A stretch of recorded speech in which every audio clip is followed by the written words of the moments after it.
restaurateurs know this all too well, where if have a dish that's spoken up, and you have, talk about the chef's backgrounds and how is his favorite dish growing up as a child, and all of this, we eat all of that. We eat all of that. That actually influences our experience, because again, we're not eating the food, we're eating our brain's mental model. And that mental model is really shifted by all of these things outside of just the food itself. Are we? Yes. Where are we? Here. Why are we here? Not entirely clear. We are misfits thrust into existence by random chance, with no hints at all as to how we're supposed to make sense of it all. It's immensely bizarre. Here we are. Hello, everybody, and welcome to the Here We Are podcast. Today, I'm very excited to talk to the authors of the book Blind Sight, The Mostly Hidden Ways Marketing Reshapes Our Brain. Matt Johnson and Prince Guman are joining me today. How are you guys doing? Great. Thanks so much for having us, Shane. Pleasure to be here. Yeah, thank you guys. I'm very excited about this book. I just got started on it, and it's way in the wheelhouse of the show. And I know you guys kind of have very compatible backgrounds for writing this book, but I like to imagine how you first met was like you bumped into each other, or you were at like some sort of like a AA, but for names. And like one of you was like, I wish my name was more boring. And then Matt was like, I wish my name was more exciting. And then you're like, we should be friends. And is that basically how you met? Oh man, I mean that's such a beautiful origin story that I almost don't want to spoil it by telling the actual truth. That's funny. So actually Prince and I go back to undergraduate. So I don't want to date ourselves saying exactly when this was, but it was some time ago. We were friends back in undergraduate, together. And then we went on very, very different paths after graduation. So I went into the academic. So we graduated in 2008. We'll just say that, because that, it's a very important time in American economy. We went in very different paths during this, very strange time in American history. So I basically hibernated, in the academic world, and I hibernated in labs and libraries for 5 years. And that was my strategy for sort of waiting out the economy. And I'm, driven by curiosity, fundamentally driven by, why we do what we do. And so I did a PhD in cognitive neuroscience, and was really in the nitty gritty of sort of what makes us tick as humans. Humans are these, strange, paradoxical, hypocritical, complex entities, and there's just, no bottom to sort of understanding, what this is. And at the same time, this was when neuroimaging technology was really coming into full, and so I literally got to put people in fMRI scanners, functional magnetic resonance imaging, and eavesdrop on their brains as certain processes were unfolding. So this was really my approach for trying to understand this and trying to, I wouldn't say quench this curiosity, but speak to this curiosity. That was sort of my approach. That was my orientation. But I didn't meet back up with Prince until a couple years later, when I moved back to my native San Francisco. Met up with Prince, and I'd find out what Prince has been doing for the past decade. Prince, you want to tell him a bit? So basically, I also can I stop you there for a dumb joke? Yeah, please. I did it anyway. The next time, I just made a note to myself because I seriously want to use this. The next time I'm like in trouble with somebody for something, I'm just going to be like, hey, come on, cut me some slack. I'm just a hypocritical, complex entity. Or maybe I just introduce myself to people that way. What do you think? Because I think it works both ways, really. I think you just got yourself a job at Khloe Kardashian's PR firm, my dude.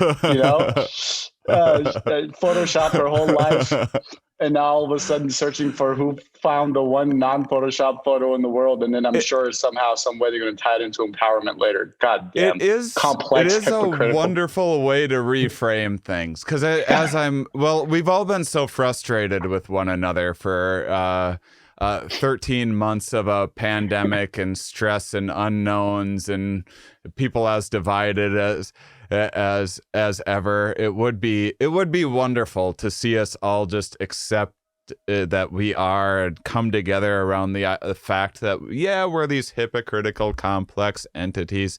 What do you want me to do? I'm not a robot. I don't behave in the way you would expect a robot to behave.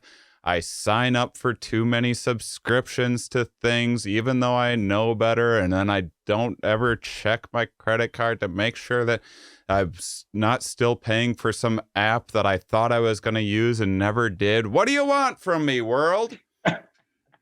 Totally. And to bring it to Prince as well, I mean, this is kind of the idea that marketers have about, who their customers are. They imagine their customers are these, incredibly rational, if A, then B, kind of creatures. Right. But, it's just not the case, at all. And we all think I need to, realize our complexity a little bit more. Prince, and it's pronounced Gooman, right? Yes, sir. Gooman. All right. So let's get your background. So while Matt hit out the recession by going to Princeton and becoming a neuroscientist, I decided to go to the anemic job market. And perfect. And I fell in love with marketing when companies were cutting out any extraneous spend. And my whole shtick on being a marketer of value was learning neuroscience. Not at the level of Matt, of course, right? So to go back to your joke, there's a truth in that, right? Like, I don't know, I just check out stuff. I use, my voice to buy stuff on Amazon. I look at my credit card. He studied what's happening at the level of the brain there. And I studied all the abstracts that all these guys put out to see how I could optimize marketing using neuroscience. So I did that for about 15 years. Well, this is, sorry. Go on, keep going. No, that's just it.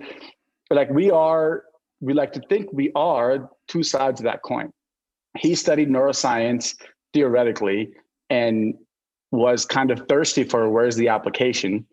I studied the abstract, the bullet points, if you may, of all this research, and I put it into practice for marketing.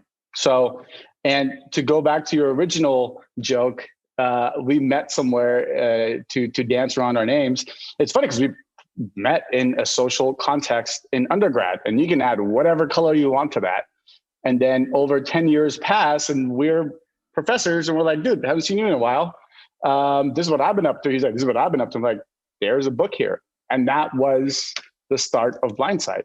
Application heavy dude meets the neuroscientist, and we sit together and think about all these different ways marketing and neuroscience flirt with each other, and no one is really talking about it. Do you think that, here's a little off topic. Do you think that when your last name is Johnson, you're just like, well, what are we going to do? I guess you just call him Matt. Like, what are you going to, right? He sounds like a strong presidential name, right? Yeah, that's true. That's true. Yeah, it just feels, I don't know, it feels a little mailed in, but I like it. I like it. Well, so anyway, I'm excited. I'll get off your names. That jokes will wear old in a hurry, but I'll probably do a callback to it by the end prediction. But I have a deep interest in the, well, one, I know my listeners really like behavioral economics and that sort of stuff, all this stuff, all the cognitive bias stuff, I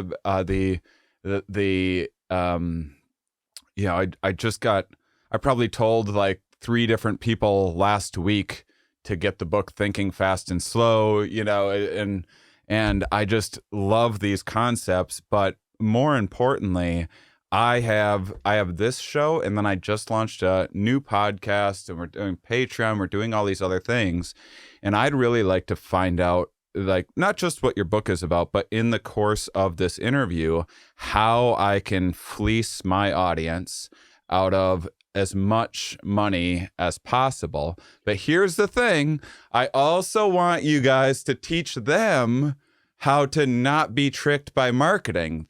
Like I want it to be fair. So I want it to be like a real battle between us. So you hit the nail on the head. We wrote this book for everyone to understand all these cognitive biases, and behavioral economics is typically the first little hit that gets you into this world. Mm-hmm. And that rabbit hole proverbially goes way deep. And I like that you recommended people thinking fast and slow. It's all about decision making. That's one chapter in the book. So to go back to what you're saying, you're joking, but also there's some truth to that, right? Like, how do I make money, but how do I also not take advantage of my audience and have them make a decision that's their decision without fleecing them, right? Yeah. And so although we wrote this book, everything is in this book for anyone to be like, okay, this is why I get in line to buy iPhone 75 every single year, right? But at the same time, we also teach marketers to use this stuff with ethics, but here's all the ways that you can better freaking connect, because you've mentioned your own audience a bunch of times right now. You have a connection with your audience, right, Shane? Mm-hmm. Yeah. And we use neuroscience to help people create that connection and do it freaking ethically, because there's elements there that consumers are getting smarter, and the world of using sleazy sales and marketing techniques is expiring, and we just have to be more authentic. And we can go down that rabbit hole if you like, Shane, but there's so many different ways we can do that. Go beyond. Man, I would love to go down that rabbit hole. I'll tell you just from a personal level. I think usually people like hearing. I like oversharing as much as possible, because I think that if people connect with, if I make it personal, people relate to it. Some people are like, stop talking about yourself and just listen to the scientists. But I just so to give you a little context, I just quit selling ads on my podcast, and I've went all in on Patreon and building a community. And on Patreon, I have like weekly meetups. We play board games, all these sort of things. And a lot of it was due to COVID and being frustrated by every podcaster peddling supplements, and there being a lot of motivated reasoning to say supplements are some like cure-all for everything, and a lot of pressure on people to sell snake oil. And it was also just it's when podcasting started, it was marketers were throwing money at podcasters. And then they're like, wait, how many people are listening? And I even told my audience about this, and they're like, oh, we can skip past the ads. Don't even worry. Like, well, some people aren't skipping past the ads. Otherwise, why would they be buying the ads? And from my point of view, for me to sit and sell someone some magical mail order deodorant that they don't need, and then I get like some little sliver of that compared to just getting someone to like, hey, just give me money and come hang out with me on Patreon, and there's bonus content and stuff, is such a better deal. But I think what you summarize so succinctly, dude, is the evolution of the consumer. Okay. Mm-hmm. People don't want to pay for shit until recently. Content wants to be free. Why? Content doesn't want to be free. You own now 2 podcasts, and you're a stand-up comedian. Do you know how much free content comedians have to put out, even though that's their art and their work? And the only way to monetize it is ads. It's because people don't want to pay. Now, Matt and I love ideas like Patreon because, and this is coming from a marketer who helps people make really amazing ads. And we can talk about ads in a hot second, but I think the point you made, it's worth highlighting. Consumers are slowly understanding the cost of free.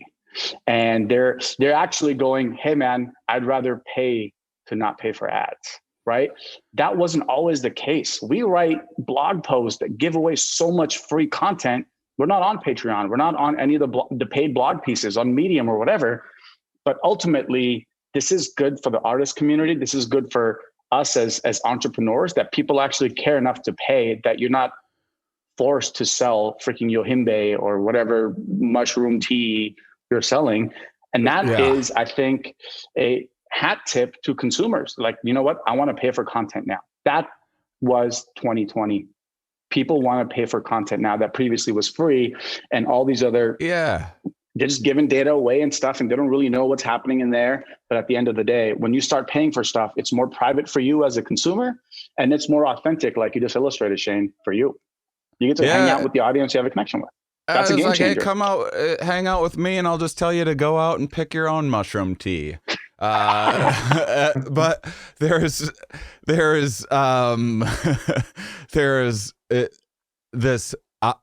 I think everything's going the subscription model, and which is a whole other. There's ways of gaming that. I'm such a sucker for it. I have more subscriptions than I use, and that's the racket. You get people in for the gym membership. They don't use it, but I kind of just dig that racket a little bit more than having subconscious commercials pumped into my head all the time. But here's what's interesting.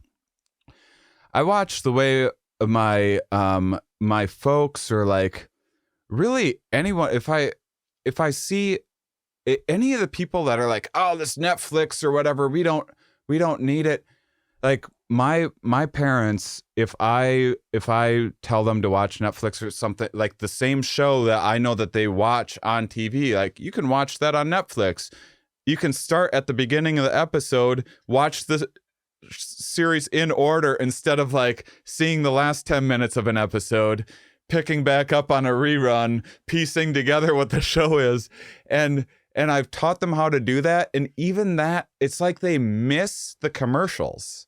It's like they miss the break or something like that. And it's startling. I don't know if it's, I think what it is it's like built into, how TV was made with those cliffhangers at every commercial, and streaming is no longer like that. I think that there's something engaged to that like excitement, like you go to get the popcorn or whatever. What's going to happen when they come back? And because you don't get that with streaming anymore. And then there's also something about just like taking a moment to like, oh, I'm going to work on a Sudoku or something like that for 2 minutes. But it's the strangest thing when I noticed that. I was like, how are they? It's like they're actually missing the ads right now. They're missing them when they're streaming something. Totally. I mean, I think, when we're thinking about, generations that grew up on TV, like when, TV for our parents' generation was like the iPhone for us, and people just became so inundated with it that it dictates sort of the cadence of sort of how you see the world to a certain extent. And absolutely content, taps into that, provided these cliffhangers. That's something we talk about in the book. This concept called the Zeigarnik effect, where, we're sort of naturally driven towards completion.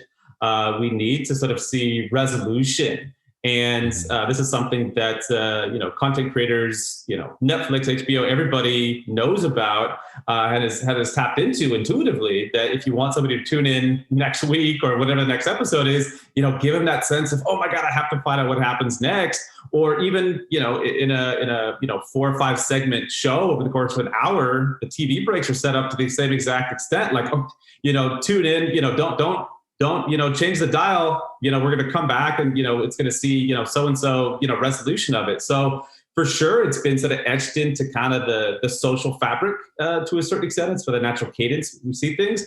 And I think, content creators have definitely came in and sort of galvanized that as well. There's something interesting.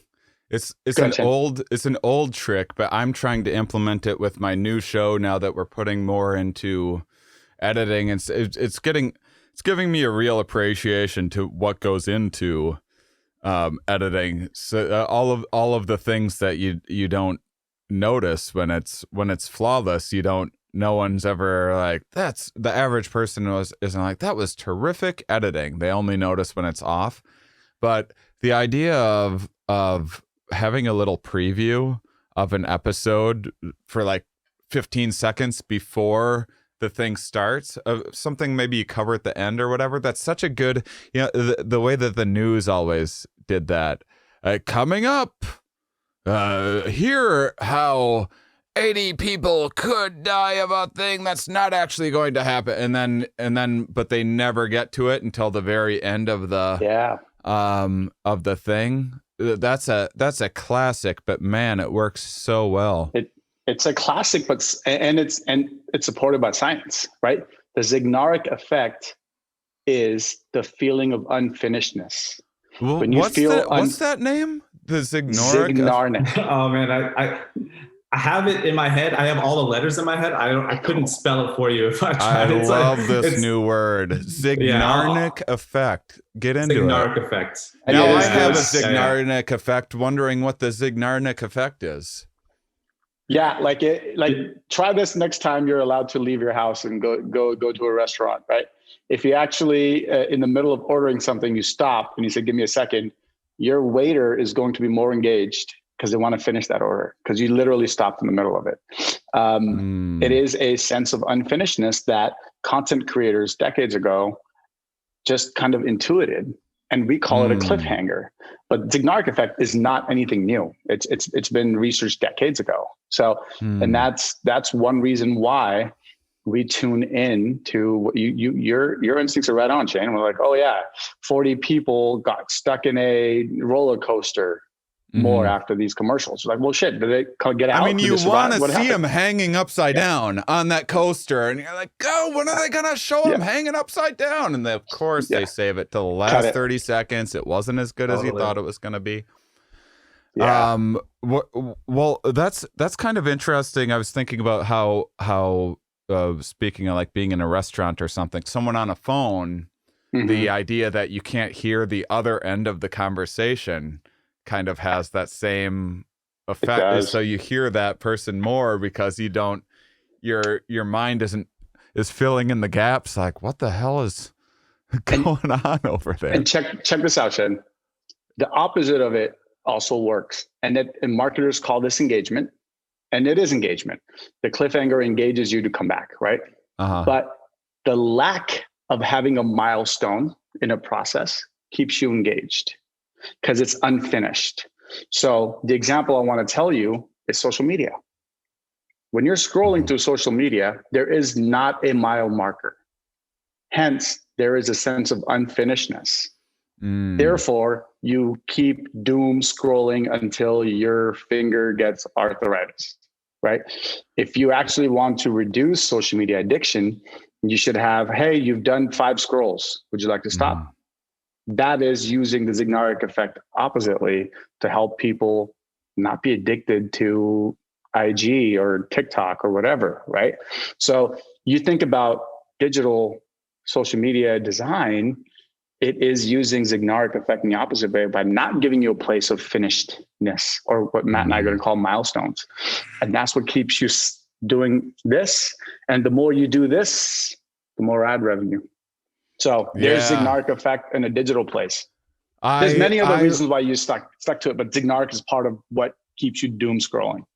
As much as I need social media now more than ever for my career, I actually took like a 3-year break from it. I'm so happy for anyone that breaks away from it. And I do, I feel like I have a healthy relationship with Instagram.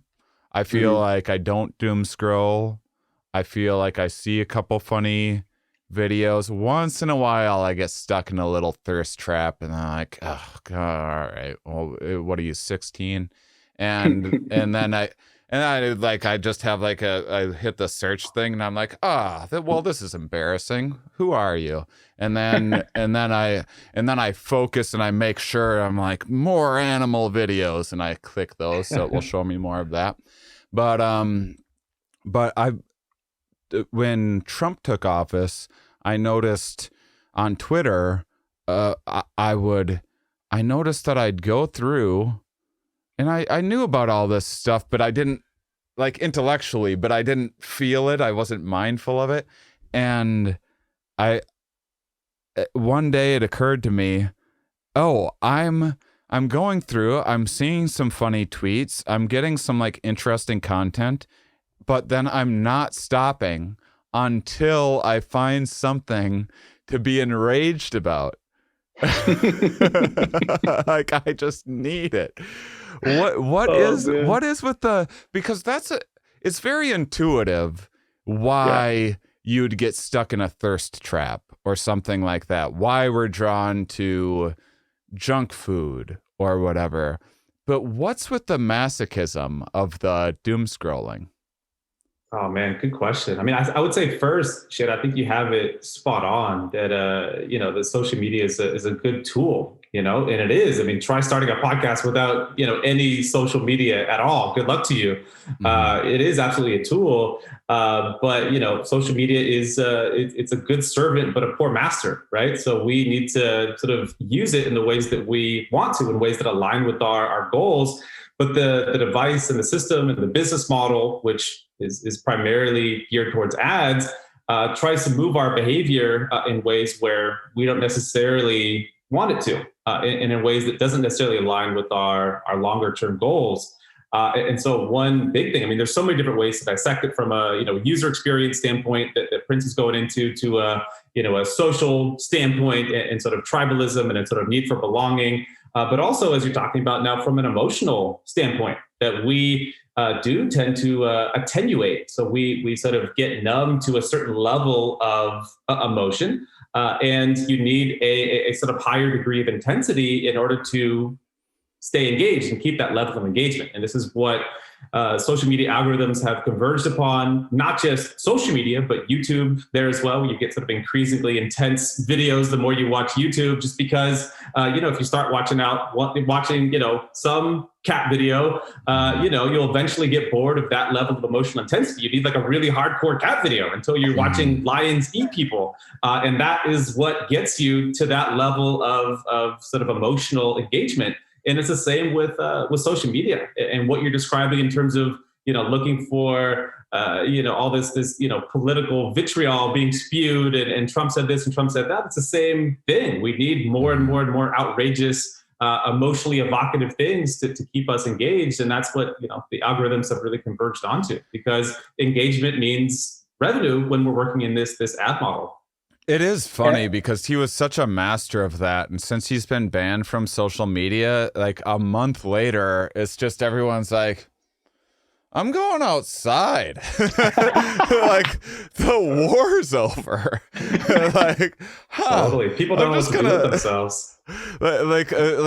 It's in fact they're almost a little too comfortable. I feel like, but that is. What's that expression in neuroscience? The opposite of love is not hate; it's indifference, something like that. Like, isn't kind of like hate and love kind of activating the same part of the brain? Yeah, I mean, not necessarily the same part of the brain. I mean, we can think about it in terms of emotional dimensions. So we have sort of, you know, linguistic labels for these things, but really we're talking about dimensions, with emotion being, you know, a three-dimensional space. And so you think about, you know, between love and hate, that's on sort of the same spectrum. And so if we're looking at something that's orthogonal to love, it wouldn't be hatred, because that's just, you know, on the other end of the spectrum. It would be something completely different in a different plane. So yeah, something like indifference, or I don't know, hunger, curiosity, or boredom, or totally. Something totally different there. Interesting. So I'm going to share a story. Listeners aren't going to understand why. You guys will understand immediately. And we'll get into kind of some nitty gritty about the book. So I think I was in France. I think I was in Paris. When was it? Like 8 years ago, 10 years ago, something like that. And I had pate for the first time. And this was like around the time I had just started liking wine. I didn't like wine before that time, but we went to some sommelier and had the sommelier describing the flavors, and I'm doing this weird thing where I'm slurping stuff, and as he's describing the flavors, I'm starting to note these things that he's describing, and like, oh, yeah, I guess I do taste that now. And it was when wine first, like, oh, okay, it's clicking now, I'm appreciating this. But pate was like, there was something about it, because I like fancy stuff, and I get that. Yeah, I'm sure I've shared a few times on the show the idea of you guys ever hear about how lobster used to be, like there was a time in New England when they gave lobster to prisoners and stuff. It was like garbage food, and then there was like prison riots to stop eating lobster all of the time, and then once the scarcity happens, then it becomes this delicacy and blah blah blah. So like I get that stuff, but there's certain things that I feel like I'm supposed to like, or I'm not being adventurous enough if I'm not enjoying it. And pate was one of these things that I did not like, and I felt like I should. And I went on this like weird mission that spanned years, where just like every few months I would order pate. I would have a little bit, and I'd be like, nope, still don't like pate. And this is often, I'm usually traveling by myself. I'll like go to a nice place to treat myself, right? I spend a silly amount of money to not like pate by myself. And then years of this. And then I was in like Albuquerque at some restaurant before a show, and I did this. I ordered pate, and I had however it was made. It was the first time I was like, oh, I like this.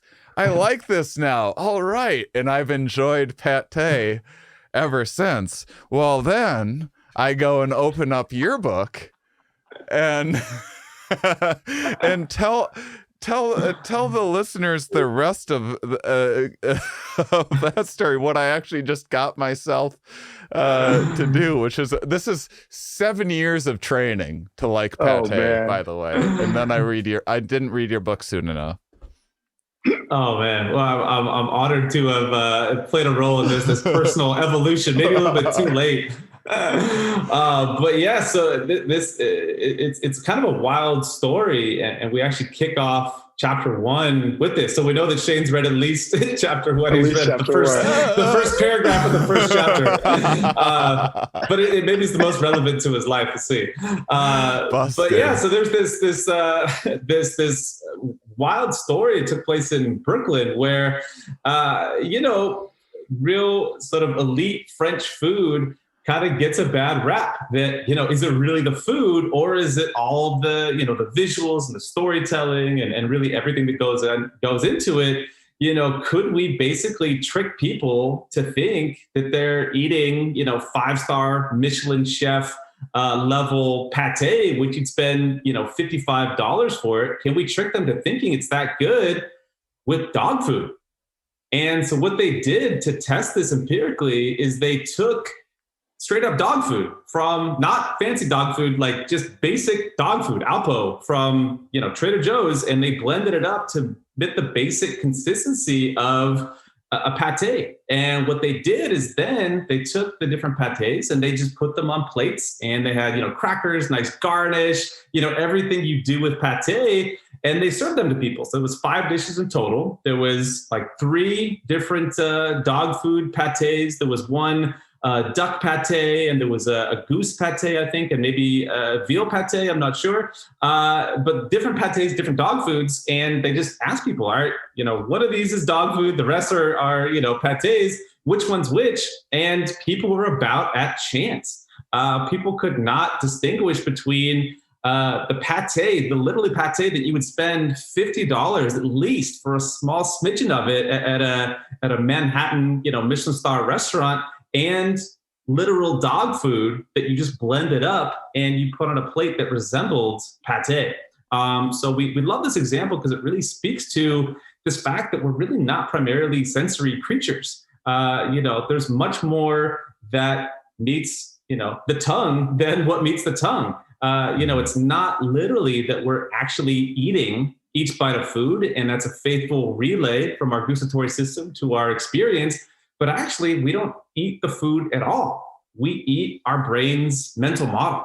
And this mental model is extremely malleable. So this is really where, the visual aspects, come in, the storytelling, restaurateurs know this all too well, where if you have a dish that's spoken up and you have, talk about the chef's background and how is his favorite dish growing up as a child, and all of this, we eat all of that. We eat all of that. That actually influences our experience. Because again, we're not eating the food, we're eating our brain's mental model. And that mental model is really shifted by all of these things outside of just the food itself. Well, I'm wondering, what is kind of, this is maybe toward the philosophical end of things, but I'm kind of wondering the distinction. So I have, speaking of Patreon content, so this new show is Mind Under Matter, but my co-host Ramin Nazer, he has all this just really terrific art that's very philosophical. It's usually art about making art, and he has so we've been each week as a Patreon series doing this Mind Under Art, where we have him explain a piece of an audience's choice or whatever, and tell the story of when he came up with that and everything. Just like at the museum, you read the little thing, you read the story behind it, and then you're like, oh, that's why these brush strokes are interesting. I was staring at the Mona Lisa for 6 hours trying to understand why the hell anyone likes this thing. And finally I read this interesting little narrative. Okay, I get it. And what's the difference between that and when marketing's truly kind of just tricking people, like you're just serving dog food? Yeah. There's one thing between appreciating a fine dish more or a piece of art more, and then another thing when you're kind of selling snake oil. And it's so many of the same factors are involved. It is. And it is what Matt said. It is the mental model of it. I just don't want to gloss over the fact that you prefer the taste of dog food in Albuquerque than you like Parisian freaking pate in real life, because it's Albuquerque. Well, you probably did have dog food, Shane. It is that's probably the case, but the other thing, that you guys aren't considering is that perhaps dog food is amazing. And that's why dogs are constantly hungry all of the time, is because they're eating better stuff than we are. And you just never think to sample it. It's the new lobster. It's the new lobster. By the way, just quickly, I do want to say that this podcast is sponsored by Alpo. If you go to alpo.com, offer code PATE with a question mark, you can get your bulk order of poor man's pate today. All day, every day. It's because our brain is constantly working on mental models. That doesn't stop, whether it's dog food, pate, or what have you. And what's crazy about the senses, and before we move on to marketing, I do want to talk about senses a bit, Shane. Our taste is our weakest sense by far, which makes it more susceptible to mental modeling, right? And I studied to be a SOM, so I'm fully probably part of this whole organism. But the mental model perhaps did not have enough data points for you to enjoy pate, right? As opposed to, here's a glass of red wine in a Riedel crystal glass, and you're gonna enjoy it more. Because that's a mental model of the class that is actually feeding that information and adding to that mental model, okay? Here's the same $500 wine in a plastic cup. Mental model, but it's a plastic cup. It's going to affect the taste of it, even if it might not objectively affect the taste of it. More importantly, other things you don't take into account. If I were to say, Shane, this is a bottle, it's called Shannon. The winemaker's youngest daughter was named Shannon, and she hated cabs forever and ever while he was making all these wines, his award-winning winemaker could not get his youngest daughter to like cabs. So on the day of her wedding, he created the cab that Shannon will like. This is that cab. You haven't even drank this cab, dude, and you know I just gave you all of this mental modeling for you to do it. That's mental modeling. Now, allow me to scaffold that towards tricking. There have been multiple bits of researches, multiple researches about this, where they put people in a functional magnetic resonance imaging machine, and literally being told that story, a different part of your brain lights up. So the takeaway is, it isn't trickery. You are literally tasting it differently. So allow me to apply that to marketing. Let's say I give you 3 golf clubs, right? Costco brand, Starter brand. Some of us still remember Starter from when we were kids, and Nike. And go hit the range. And research has shown with this exact example that when you believe you're using a Nike club, you hit the ball further. So call it trickery. It's based on mental modeling, but this trickery has real objective impact on our behavior. Yeah. And that's what I like about this. That's how I reconcile being a marketer who creates these experiences and also being a consumer, right? That's how I reconcile. If I love Nike enough, I'm going to jump higher in Nikes. I'm going to run faster in Nikes, right? And that belief system is part of the mental modeling. And you know, there is a hat tip there to marketers for making us love things enough that help us perform better in certain ways. Absolutely. I say at least every 10 episodes that I think much of life is just finding the placebo that works for you. Yeah. And I love that quote. Totally. Just so it truly is so much of it. And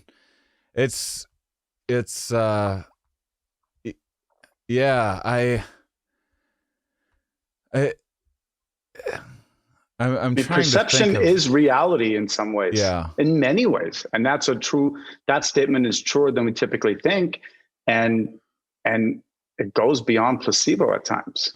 Right? There's so much to do with expectations as well, where you go to some crummy diner and then they that's the hot thing right now, kind of. And or some, I have a lot of friends that are like, oh yeah, this crummy diner down the street, they have the best hash browns or whatever. And you go in and they're fine enough hash browns, but it's almost the contrast of you see the roaches crawling everywhere and there's insulation coming out of the ceiling and like, well, these hash browns are pretty good, all things considered.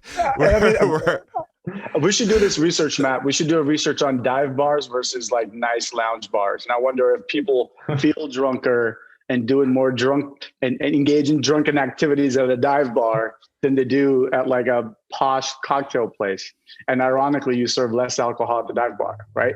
Because I bet you could do that with any, like with eggs or anything else. If you have, I bet if you had just, because if you take like diner scrambled eggs and serve them in a fancy place that someone at the diner is head over heels over, the same person, it's just, there's some expectation there. The crazy thing is with going back to the placebo effect is even if you tell somebody it's a placebo, you take somebody with a real ailment and you say, you're in the placebo group. This is how placebo works. If you really believe in the placebo, it actually results in the medical effects. And if they believe it, even if they know they're taking a placebo, it still has the desired effects. So the power of belief really, really goes deep. And we actually don't have to trick people, quote unquote, to really enable its potency. What about kind of the opposite of that? The what is it? The Bernays effect? Is that what it is, or the sauce Bernays, where you have something one time and you get sick from it, and then you have an aversion to that for potentially totally. The rest of your life. When, as you're talking about alcohol, whatever that. Yeah, there's sort of like the opposite or the inverse of the nocebo effect as well. You tell people this is not going to cure you at all. There's no way it's going to cure you, and you give them a legit aspirin, and and it doesn't do anything for them. Or this is applied in pain research and analgesia, where you tell them this injection I'm going to give you doesn't hurt at all. It's totally fine. Nobody has ever complained about this injection ever in the history of this procedure. And, that's a lie, but you inject them and, they're generally okay with it. So there's kind of a nocebo effect as well, it's called. There are certain times when there's like an override to, and the reality seeps in. I remember Thanksgiving. My mom made a pumpkin pie for everyone, and I had a bite, and I was the first one, and I was like, "That's interesting. What did you?" But and then I kept on tasting it, and I was like, "What? Is this a regular pumpkin pie?" And then it looked a little funny. We eventually figured out that it was somehow the cinnamon bottle got mixed up with barbecue flakes or something like that. Oh, no. And so you notice. Also, I was at the dentist one time, and they were drilling this dead tooth that I broke the root or whatever on a half pipe. Well drunk. I'm just so proud. But I remember I was in the dental office, and he started drilling into the tooth, and I was like, "Ah!" I'm not scared of the dentist or anything. But I was like, "Ah!" He's like, "Oh no, that's a dead tooth. There's no root there. If there was a root, believe me, you'd be on the ceiling right now." And I was like, "Well, okay, maybe this is my imagination." And then he drills in again. I'm like, "Oh," he's like, "Oops, looks like there is a little live root there." Oh, so man. some of this, there's a limit to all of these things as well. Totally. That's definitely a good consideration worth including. So, when we think about the mental model, clearly actual objective sensory input from, our tongue, from our pain receptors, et cetera, influences that mental model for sure. But we do see in certain instances where there's other influence as well. And depending on how strong the signal is that you're getting from this sensory input, these other factors can actually be more important. And one of the reasons why it works so well and is so potent in, as Prince mentioned, with our sense of taste, our sense of smell, is because for humans, these are some of our weakest senses. The signal that we're getting from our gustatory sensation at the level of the tongue receptors, this is so weak compared to, let's say, vision. So vision is by far our strongest sense. And so, you're not really easily going to trick the mental model for a visual experience. I don't care what you tell us, Shane. I'm in Oakland, California right now. You're not going to trick me into thinking I'm, in Disneyland or something right now. I don't know what your mental modeling process is like, but there's probably not a lot you can say that's going to trick my mental model for a really rich visual experience. Mm-hmm. And same when it comes to really, really, intense, sensory haptic sensation pain. So, I don't know what that doctor would tell you to be able to look like, nope, Shane, it's not going to hurt at all. It sounded like, that the pain signal you get would just overwhelm any other influences there. So good caveat there that, of course, it's a mix of both, the raw input from the senses and also from these additional factors as well. Yeah. Is this kind of why the availability heuristic is just so prominent? This idea of if you can kind of visualize specifics of something that overrides, I guess, what would you say, logic or statistical analysis or something, or probability, the probability of it happening, just because it's that picture is so strong. It's like a dream will scare the crap out of you, and I'm sure it's just like a couple off firings, just some gas being let out or whatever. There's gas in the brain, right? Yeah, totally. I know so much neuroscience. I mean, those biases are trippy, but they're so well researched, and we only devoted one chapter to it, but we can talk about that for hours. And it's the simple question: why do we like what we like? Right? Mm-hmm. Why do we like certain things? And although you're talking about the availability heuristic in a separate context, but it's worth bringing that up now. The mere exposure effect is why we like things. When you're merely exposed to things, the more you interact with them, the more exposed to them, the more likely you are to prefer them, right? And this is why I can't think of a single person who might not know Coca-Cola in civilized Earth, but Coca-Cola still spends over $10 billion on ads. Are they trying to find someone in Papua New Guinea? Are they spending $10 billion a year to find someone in Papua New Guinea to drink Coca-Cola? Of course not. It's because they are in the business of exposure to keep the preference level up. Now, availability heuristic and also the fluency heuristic, sort of distant cousins of the mere exposure effect. And here's what's trippy. Mere exposure effect increases your likelihood to prefer something. Availability and fluency heuristics are trippy because not only do they add to the likelihood of you preferring it, they add to a sense of truth of whatever you're seeing. So if what's your favorite Italian restaurant in Oakland? If I ask Matt that, the first answer might come up, might be the one that was the most fluent to come up, might be the one that was most readily available, not necessarily the best answer, but it also feels truer to him that, oh yeah, this restaurant is the best Italian restaurant in town. And if you really think about the implication of that part of our biology and the way news is spread, because, the initial inquiry is, doesn't matter how many facts I throw at you because you're fighting against your own biology. If I give you this fact check statement about the state of crime in the United States, that is one data point compared to the alarmist local news that amplifies availability and fluency and mere exposure effect, not to likability, but to the believability of truth. And then you think about Facebook. So it's one story of one kid being kidnapped that's amplified all over Facebook. You're talking about hundreds, if not thousands of data points fighting against one data point. And I don't want to get political because I'm having fun. Politics obviously is a fun out of shit.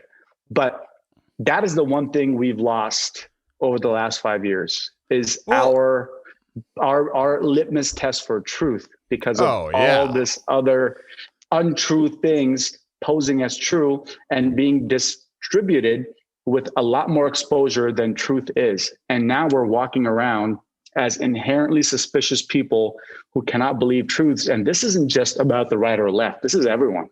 We lost our sense of truth, man. And a lot of this has to do with the way news, fake news and real news is disseminated. Well, especially once you throw in unpredictability and a lack of control over things, and now you have kind of this learned helplessness, and then consciousness kind of creates stories of why you should be helpless or why it should be against you. That's the most horrific thing about the conspiracy zealot stuff to me is all these scary tales peddlers. It's like at least when with religion, which has also done some untold harms through human history, but it's also raised people up and given people things to strive for and everything else, and there's been good things and there's been bad things, whereas the like Illuminati stories and all that, I've never once seen someone that's like, I was down and out and on I was addicted to drugs and my wife left me, and then I discovered QAnon, and I've realized that it was lizard people after me, and that's when I turned everything around. Like, it's just creating more stories to give up on life. And maybe I'm getting off track a little bit here. It's just something that's been on my mind. No, I mean, that's a fair point, though. I mean, we can dig to the neuroscience there, but ultimately, this is the world we live in. You can Google some obscure theory and find 1,000 YouTube videos, and that feeds into the mental model and the believability of it in all the heuristics we're talking about. The fact that any obscure thing we can think of, from lizard people to whatever, has a YouTube video that makes you, if you buy into the YouTube video, you're going to buy into lizard people theory. It exists, unfortunately. There's no checks and balances. And I was just going to say that at the time that we're recording this, which is, it'll be out in a few weeks, so this will be old news by the time someone's listening. But right now it's very big news, which is Johnson & Johnson paused their trials paused their vaccines over 6 people that had a rare blood clot that is the same number of people that have gotten the vaccine got this blood clot as normally gets the blood clot in the average population, but it's rare. Maybe it did cause it, whatever else, but it's 6 people out of 7 million. And whereas for 13 months, I've been hearing people be like, oh, COVID's no big deal. And oh, how many people really? And the survival rate is this and that. But then these same people hear a story of 6 people that had some blood clot. And now all of a sudden, I told you these vaccines and there's this poison and everything else. And I don't know why the microchip takes 2 shots in some of them to, like, the first one puts it in, the second one activates it or whatever. But it's just, I catch myself too latching on to things. There's been stories that I've seen that I want to believe to be true, and I look at it and I'm like, ooh, this is juicy, and then I'm like, I better actually read this thing and look at it and be like, oh, that's a little overblown. Okay, that was a sensationalized headline. Yep. Yeah, I mean, really what it comes down to is, we're just not built to deal with this level of complexity and this scale. I mean, just think about 7 million people getting a dose of, a medical technology, which is more complex than, most of us could understand, who's, been through a couple biology classes even.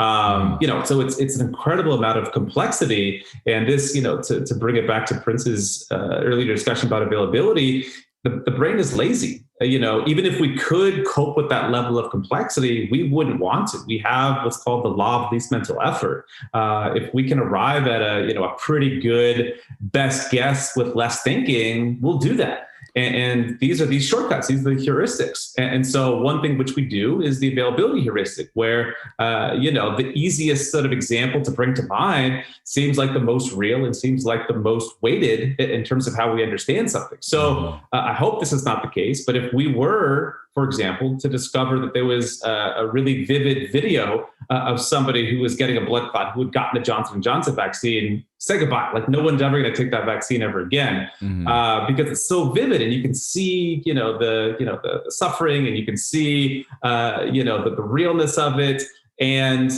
all the statistics in the world go out the window. I mean, it's literally more than 1 in a million. But we weigh these individual instances so heavily in our mind because of the availability heuristic, because coping with the actual complexity is really way too much for us. And even if we could, we wouldn't want to, because again, the brain is cognitively lazy, and that's not an indictment of anybody out there. This is all of us. That's a general feature of how the human condition deals with complexity.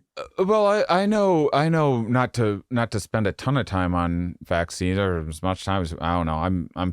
So, I mean, to me, it's like a way bigger deal than landing on the moon. I'm thrilled about it. I think there's so much potential, and not beyond COVID, not just getting us out of this, but more. I'm thrilled about it. I got my first one. I can't wait for my second. But there is this common heuristic that, and it's kind of why. You see a lot of comedians are kind of COVID deniers and stuff. Then there's a lot of people in in say like the psychedelic community or new agey community or whatever. And it's what's happening is there is this useful heuristic that has a lot of utility, which is that, oh, the news is just trying to scare you and get a reaction out of you. And they do that all of the time. And that's been the case for a very long time, especially after 9/11 and things went to the 24/7 news cycle. But, and then social media and everything else. But there's that's like you said, something visual, like someone gets murdered, or a plane crashes, or there's a fire. Like, wow, that is that availability heuristic, and that is the news does tend to sensationalize, like, oh, there's a shark attack in Australia, don't go swimming in the ocean ever again. But then you have something like a virus that spreads asymptomatically. You have people that you're no longer hanging out in a tribe watching someone suffer. Someone's going to the hospital. You're not interacting with this. You're not seeing it. And now you're applying this same heuristic. Or you see someone getting addicted to pain pills or something like that. And you go, these pharmaceutical companies are corrupt. But then something like vaccine, where you get one a year, one a lifetime, whatever, it's just not the same. It's a completely different context, but it still falls under this umbrella of this otherwise useful heuristic that gets people through a lot of important decisions in life. Yeah, totally. I mean, and that's why they're heuristics, because it sort of gets us to a good estimate most of the times. This is why our visual system has heuristics that doesn't take in all the complexity in the world, but it kind of just regularizes certain visual features. But this is why we fall for visual illusions. It's because these are imperfect. They get us to the right solution most of the time, but they can also lead us astray as well. Sorry, Prince, what were you saying? Oh, I was just going to say, these heuristics, we're crapping on them now, but there's a reason why there's 7 billion of us existing and surviving now, is because we had these heuristics. Evolutionarily, these heuristics make perfect sense, Shane. Oh, I've seen this red little fruit thing enough times in the jungle that it must be safe for me to eat. And hence availability equals safe, equals I should eat this. Oh, strawberries, they can't kill me. Right. Mm-hmm. So, what Matt said earlier is brilliant. We're just not capable of dealing with the complexities. And unfortunately, our biology has not evolved to deal with that complexity. We're still working with perhaps an outdated system that is using these heuristics that helped us survive for millennia. And here we are I think that humans' evolutionary mismatches with our abruptly modern world is the single greatest threat to all of humanity, and it's hard to get people informed about that, because even people that are into evolution are usually like, okay, we started standing upright, cool, I get it, and don't understand how our brains evolved. As a tactician, and this might be a scary slope for some of the people out there, there's certain incentives for certain parties to use these heuristics in good ways and bad ways. Mm-hmm. It's just that, why isn't there a popular video of someone with polio, so that way you're like, I'm scared shitless, I'm getting the polio vaccine? Like, these heuristics are a form of our biology, and you can use them for good or bad. And Matt and I certainly want to use it for good, but it also is kind of creepy to think about, hey, the net good we can do will be better if CDC and all these other companies understood these heuristics and fought all this false stuff with their version of optimizing for the heuristic as well. And they're not doing that, right? Mm-hmm. The scientific community is grossed out by marketing and grossed out by PR. And it just always has had friction. And then you have these political parties or subcultures that gain a lot from it by optimizing for these things. And that's one of the many, it's a complex problem, but that's where we are. So think about what would happen if the CDC hired a badass neuromarketer and a badass PR firm. How can we use this for good to actually bring that about. And that is a possibility. It's just, that's not their core skill set. And here we are, right? We're fighting against all that because well, no this one is wants what to read a research paper, right? This is what I tell people. And this is, we have plenty of things on this show that are, you know, to the average person, it's true that you aren't there's something that you may not ever have a use for on a given episode. You know, maybe I have a kangaroo researcher on or something like that. In a couple weeks, you're never and so, like, sure, you could impress people with your kangaroo facts at a party or something like that. But when it comes to the kind of stuff that's in your book, here's another thing that I'm just, and I say that I've said this on the show before, just so listeners listening for the first time don't think I'm just blowing smoke when I say this, because I have you guys on and you have this book. I've said this over and over again. You guys are, you know, deeply curious about this stuff, do all these fantastic studies, learn all of these wonderful things that can help guide our consumption toward ways that are more in line with our well-being, more in line with what we actually want out of life for cheaper. And you know, everyone cares about their wallet in one way or another. And then it doesn't get out there and no one reads it. And you know who reads every damn paper you guys will ever read, right? Is marketers. Marketers read all of those papers. And that's what you're up against as a consumer, that if you don't take charge and inform yourself, that's what you're up against every time you go outside. Even when you inform yourself, it's still, I remember listening to a Dan Ariely audiobook all about, like, buying junk food when you're tired or whatever. And, you know, and I'm pulling up to a gas station. I just got done hearing this thing, and I go in there and I'm like, don't do it, Shane. I bought more candy than I've ever bought my entire life. I'm with you. Happens to the best of us. We are so passionate about this shit, and you hit a nail on the head. So I'm about to go off on a rant right now. Yeah, do it.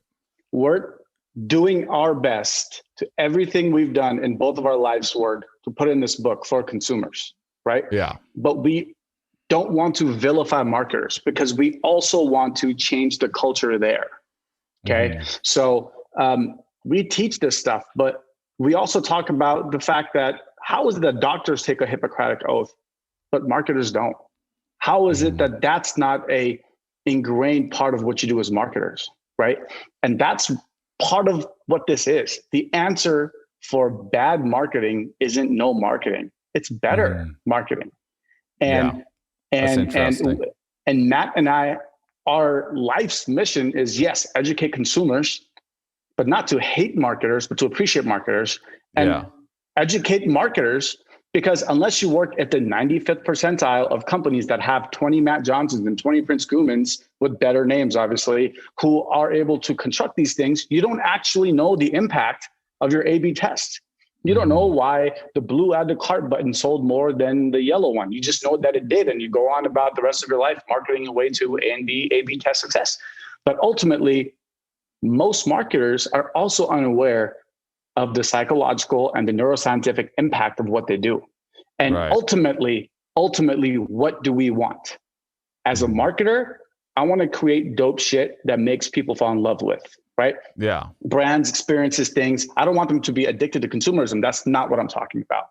I'm passionate about creating great experiences and products. And as a consumer, and I'm not unique in this, I want to fall in love with products, man, right? Like that's what I want to do. But ultimately, there is this friction in between that you very well outlined. And Matt and I want to get rid of that friction by working with both sides. We don't want to give away the neuroscience of why you line up for iPhones, right? Or why you tune in every week to freaking, you know, the new season of Stranger Things or whatever the hell it might be.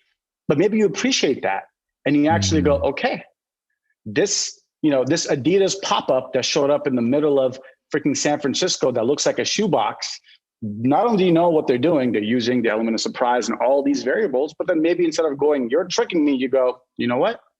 Respect. I want to walk in and see how you've used all this neuroscience to create this amazing experience for me. Because unless we move to Papua New Guinea, it ain't going anywhere. We just need to change the culture on the marketing side, and we need to change the understanding of consumers. And last line on this is think about user experience, right? The user experience was the second evolution of marketing.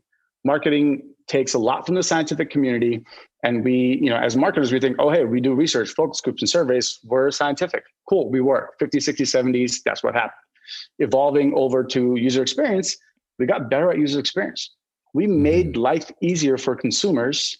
And yes, it made life easier for us as sellers of things. But ultimately, the average consumer knows so much more about user experience. They might not objectively be able to tell me why they prefer using a Mac over Windows, but the answer is user experience. That level of engagement is what we're after. We want the user, the average human, to know psychology and neuromarketing at a level that they can appreciate it like we do with user experience, which is clearly a great analogy where both sides are winning, right? No one wants to use a crappy interface, but that's just only to digital interfaces. But neuroscience goes way beyond digital interfaces. And that's the world that I personally want to live in. And that's the world that Matt wants to live in. And we're combining our skill set to help do our part in a tiny little, to move the needle tiny little bit in that direction. Yeah, I mean,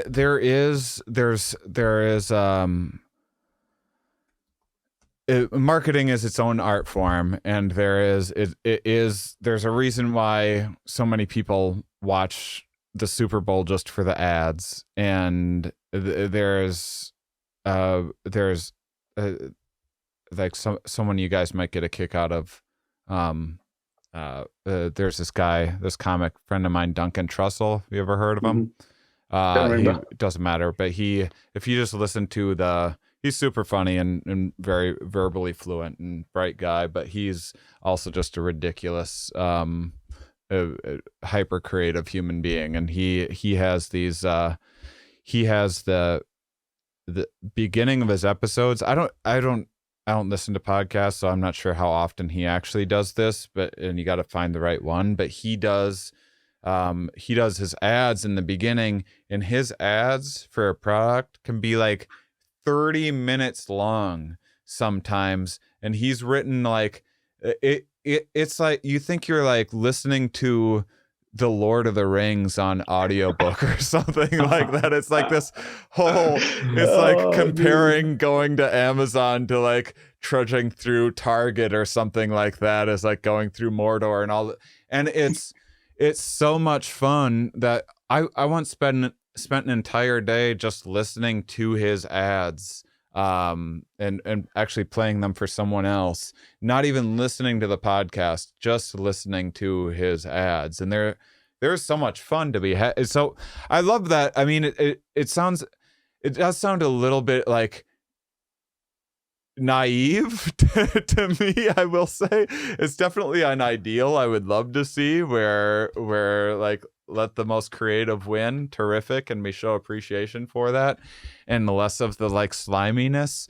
But I will say, as someone that used to view all of marketing as a slimy thing before I got really into behavioral economics and stuff, as a comic, you write these bios early on, and it's so cringy because you're just like, and the funniest, and you like these superlatives and these like grandiose ways of describing things, like new, great, terrific, but instead I started writing very specific descriptions of what my shows were like. This is exactly what you are getting in the show.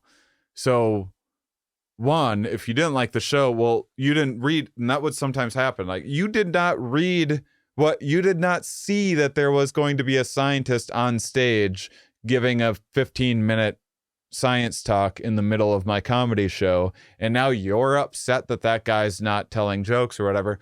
But what it did was it drew the specific demographic of people that I really wanted and really appreciated that. Because there's no way you can do a show like that at just a general comedy club. No, like, hey, I'm going to have this guy get up and do a lecture quick. And we're all going to stop laughing for 15 minutes. But then I'm going to riff on it. It'll be good. But, It'll be good. So yeah, I think that's a beautiful example, Shane, because I think, that illustrates another really crucial point, which is, the line between marketer and consumer is becoming more and more porous. So if you go and see a movie, COVID opens up, pandemic, you go see a movie and then you tell your friends about it or you tweet about it, are you a consumer? Or are you a marketer there? I mean, that's the most potent form of marketing there is word of mouth. Right. And you yourself, Shane, I mean, brands don't have to be these big, massive, $750 billion market cap, publicly traded companies. You're a brand, people are, subscribing to your channel and you have an image and there's a demographic as you're talking about, you have a consumer persona. I mean, that's branding, that's marketing, my friend. Oh, I remind myself every day in the mirror. I look in the mirror and I say, you're a brand. No, totally. Over and over again, I remind myself. No, totally. But what I mean by that is it's democratizing, and I don't think we should think of marketing as this like very far and distant thing that happens to us. Like we participate in the process. It's an organic, back and forth. There's more interconnectivity, really than ever before. And so the more we understand about it, the more we can appreciate it. I think we should, as Fritz says, marketers want to deliver amazing products and experiences. We as consumers want to consume them. So let's appreciate it. Let's Andy Warhol this shit and really love brands. Appreciate it. Be a marketing connoisseur. It'll enhance your life, I think. It's wonderful that you say that. As I'm now working with a professional artist who does just cranks out amazing pieces for every episode of my new podcast and everything. I'm very lucky. But there is something to be said for, if people rise to the occasion, then marketers can too. It's like the difference between, watching like CSI or something like this run of the mill cookie cutter. All right, every episode's going to be the same or whatever, and then. The difference between that and I don't know, like The Usual Suspects or some like classic thing where they knew where you were thinking it was going and all of the and they got to take you on all these twists and turns because you knew a bit more. If you watch like a Christopher Nolan. Christopher Nolan. Christopher Ryan's a swinger who uses bonobos to sell people on swinging. Christopher Nolan, different episode. A different episode. Christopher Nolan has these he does like this great mix of, he's my favorite because he does this great mix of these exceptionally complex ideas. And he's not just throwing out fancy words to, like if you watch Westworld and they use the word heuristics, like a lot of people don't use, they're using it correctly. And whereas like a CSI or something will just like say fancy sounding things. Here's our impression of what a smart person sounds like. No one knows any better.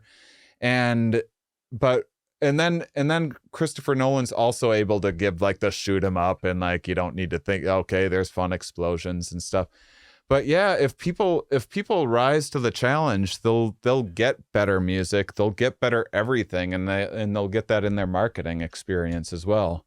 And you said it best, man. Like people consume. And Matt and I don't like the term consumer. We have to use it because it communicates something certain. It is dehumanizing to call humans consumers because it's kind of putting them in a bucket. But people. Also, if you put a number after it, you are a consumer of 537. Numbers have a way of doing that.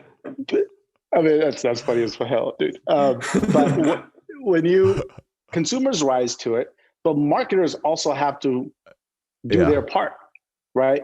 Right. So there's a quote. I think it was Bill Hicks, dude. Bill Hicks said, "If you're in advertising, go kill yourself." He said that on stage, I think, one time. And that I get the sentiment, right? And that is what marketers are up against. So, yeah, hey, right. Mr. and Miss Marketer, do something about the people who feel that way about marketing. Right. But also, consumers can't walk around and just assume public policy is going to change on their own and keep, oh, yeah, my bad, I'm using Instagram for free, but I want to go and bitch about how Instagram is using my data and doing X, Y, and Z with it. Well, do you want to fucking pay $10 a month for Instagram? No, then they're not a nonprofit. Right. But something you said just now made me think about art and marketing, and not in the CSI shitty kind of way. Did you like House of Cards, Shane? Yeah, it got a little ridiculous. Right. But season 1 was fantastic. Season 1 was fantastic, and I stopped watching after season 1, so I have my memories of season 1. What's trippy about that, and why I'm bringing it up here, is art in that case was working hand in hand with marketing, right? So Netflix didn't just cast it as is based on whatever freaking takes to get casted on a long time show. They looked at all the data and created storyline and themes and hired certain actors based on data. So, but it was very much in the not CSI type of art. And that might threaten some of my artist friends, and rightfully so, because it takes the purity of art away. But it is, at least to me, an example of art working well with marketing to create something artistic and of value that is unlike CSI with whatever his face is and shitty punchline, puts on the glasses, she'll never be on another blub, it's the opposite of that, right? Like, oh yeah, beauty pageant queen done. Oh, she's not going to, whatever that punchline is way beyond that. So that is interesting. I cut you off. Go on. No, that's it. I mean, I just wanted to convey that as an example of marketing in the most advanced sense, data science-based marketing that chose the cast, the themes, to create a TV show that many people loved, at least for 1 or 2 seasons. Yeah, well, hopefully it'll evolve with AI in that way as well, where instead of just because I think right now AI can A/B test things pretty well and get a sense of things. But I feel like there's some complexity that maybe gets lost in that. I'm sure there's a lot of real blind spots that occur when something is put together that way. But I have the last couple nights I've been listening to classical music composed by AI, and it's fantastic. It's as good as any classical music that there is, and I definitely I like the idea of being able to use data to tell people what to give people kind of what they like when it's also aligned with. Like, your art. I'm not being harmed by classical music. It's helping me.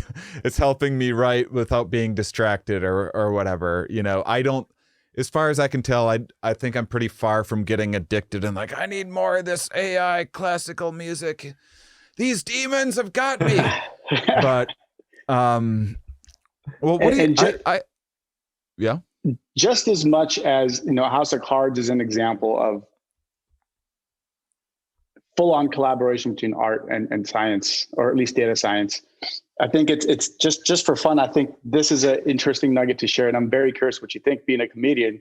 The first album, Shakespeare, by Anthony Jeselnik, we use that in the book for a reason as an example. We won't tell you what chapter because we actually want you to read the book completely. But damn. But there's this thing called was that a Zygarnik? Zygarnik, a little bit. All right. But why we use that example, because we wanted to illustrate the idea of a surprise or a violation of expectation, as a neuroscientist, Dr. Johnson would say. And we used Anthony Jeselnik as an example because we're stand-up comedy nerds, and we love and appreciate art, and we try not to overanalyze it. But Anthony Jeselnik, especially if you look at the album Shakespeare, the king of surprise, right? Yeah. It's a setup, and there's going to be a punchline, and it's going to be surprising. God damn it, you don't see it coming the first time you listen to it. Ever, ever, ever. And the second album, great. And yeah, whatever, reviews for the next album. Yeah. Anthony Jeselnik is, and if you put people listening to Anthony Jeselnik in an EEG, it looks like freaking an octopus is sucking on your head, you can measure the surprise at the level of the brain. And a stand-up comedian like Anthony Jeselnik can teach us a lot about this super nerdy concept called N400, which is the measurement of surprise based on brain waves in your head.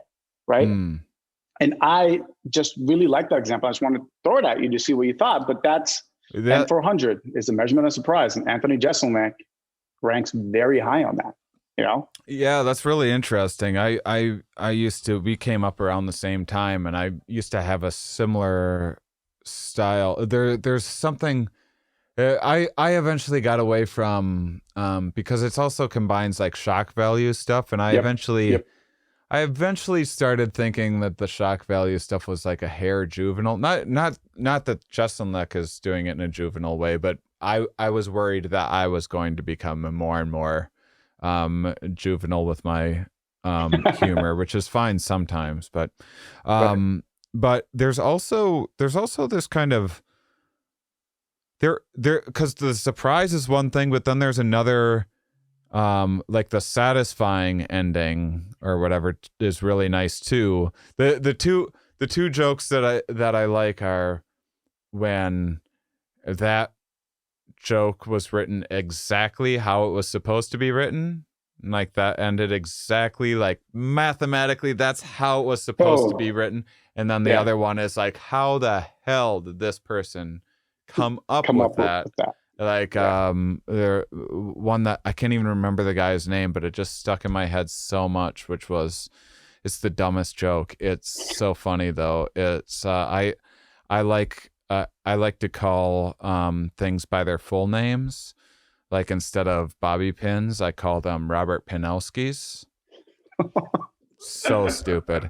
But it's like, how in the world, what made you think of that? And I like that. But there's also this familiarity, which is, so now combine comedy with social media stuff, and now you have this kind of, we were talking about this with Coca-Cola, where you start to form this bond over time. Like there's this guy Tony Baker on Instagram. He has like a couple million followers or something like that. Now, when I first saw a couple of his videos, they made me laugh, and I was like, yeah, that's pretty funny. I don't even think I followed him the first couple times that I saw some, and most of them are just silly 15-second like viral animal video that he just narrates in a funny way, and kind of like, oh, that's kind of easy or whatever. I didn't have a full appreciation for it, and then over time, I really got to know his voice and his like, he'll, every time a cat like hits another cat, he always calls them like the bippity baps or something like that. Come and get some baps. And like the first time you hear that, it's not that funny, but like the 40th time you hear it, you're like ready for like, you know, the cat's gonna get its baps and stuff. And now it's just, I follow him, and it's probably one of the, in terms of social media, it's one of the things I look forward to most. I can't wait till his next little 30-second thing, and I'm going to sit and watch every single one. What do you think about this in relation to that? This might be getting a little, I don't know, far out there, but as we kind of build these relationships with these brands, some of them are human, some of them are Coca-Cola, some of them are these subjective realities. And what do you think about, like, you kind of end up falling in love with this thing, with Nike or whatever, and it becomes like a part of your identity. What do you guys know about the Dunbar number? The idea, the Dunbar number. Yeah. The social number. The idea of like, there's our ancestors would have ran into like, or got to know 100 people, 175 people or something like that. Do you think that some of this stuff is taking up kind of space in our Dunbar number? Like, we're losing a little bit of our relationships with our families and friends and stuff because we're subconsciously kind of forming this relationship with Reebok or whatever it is?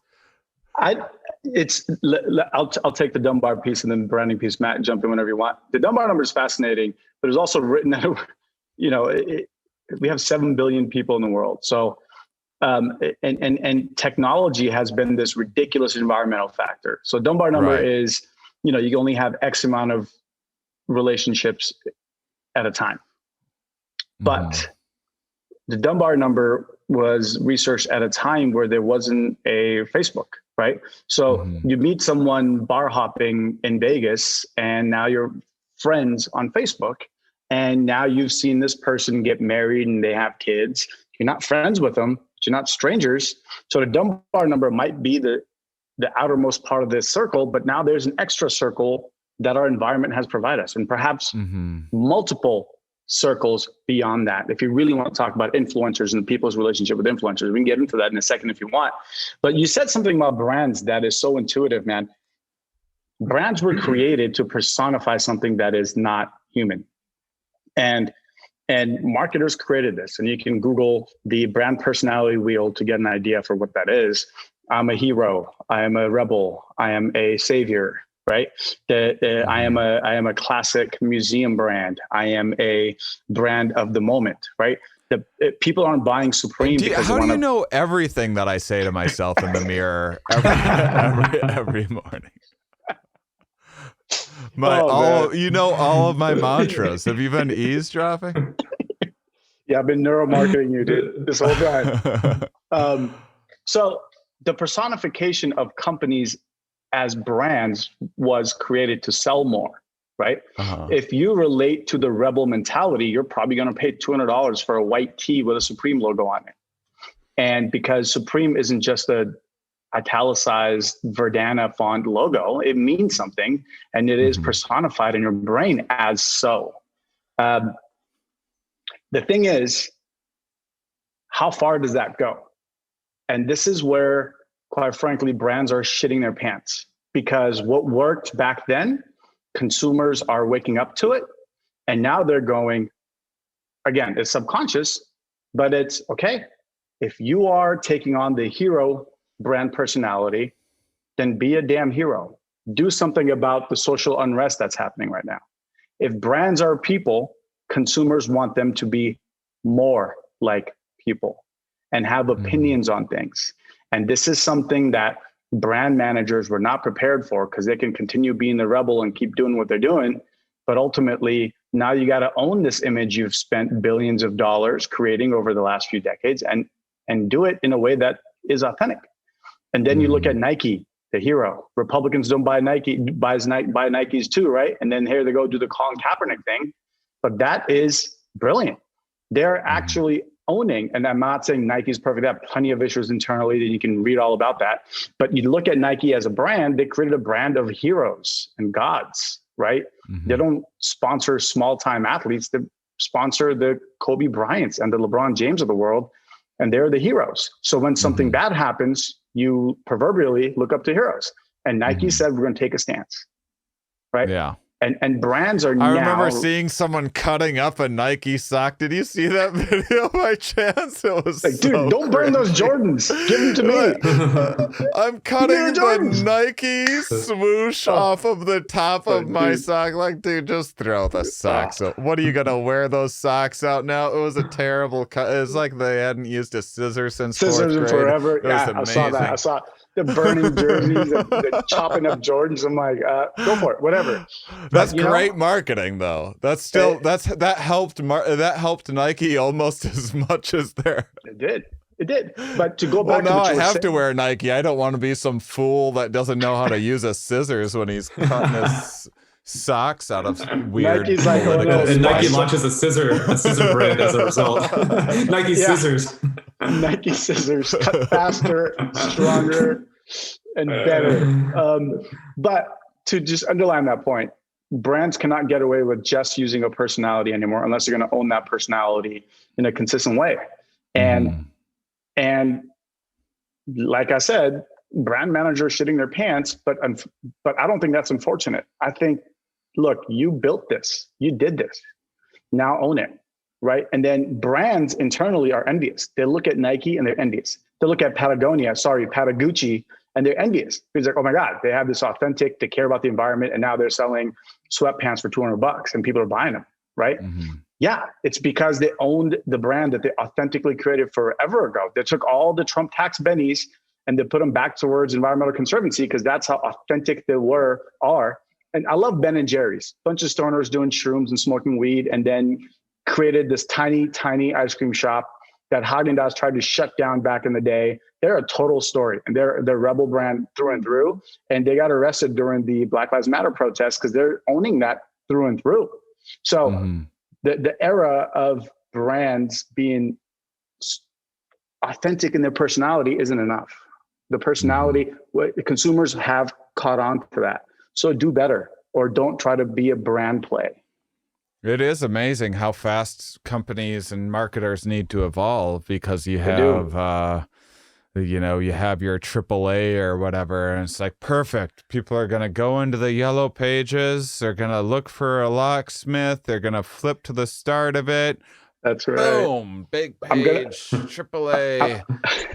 And then yellow pages go away, and now there's internet. Now there's Yelp. Let's put a flashing blinker on a banner on there, and then people caught banner blindness over time and start averting their eyes to the blinky thing because they know they aren't interested, and it's an eyesore anyway.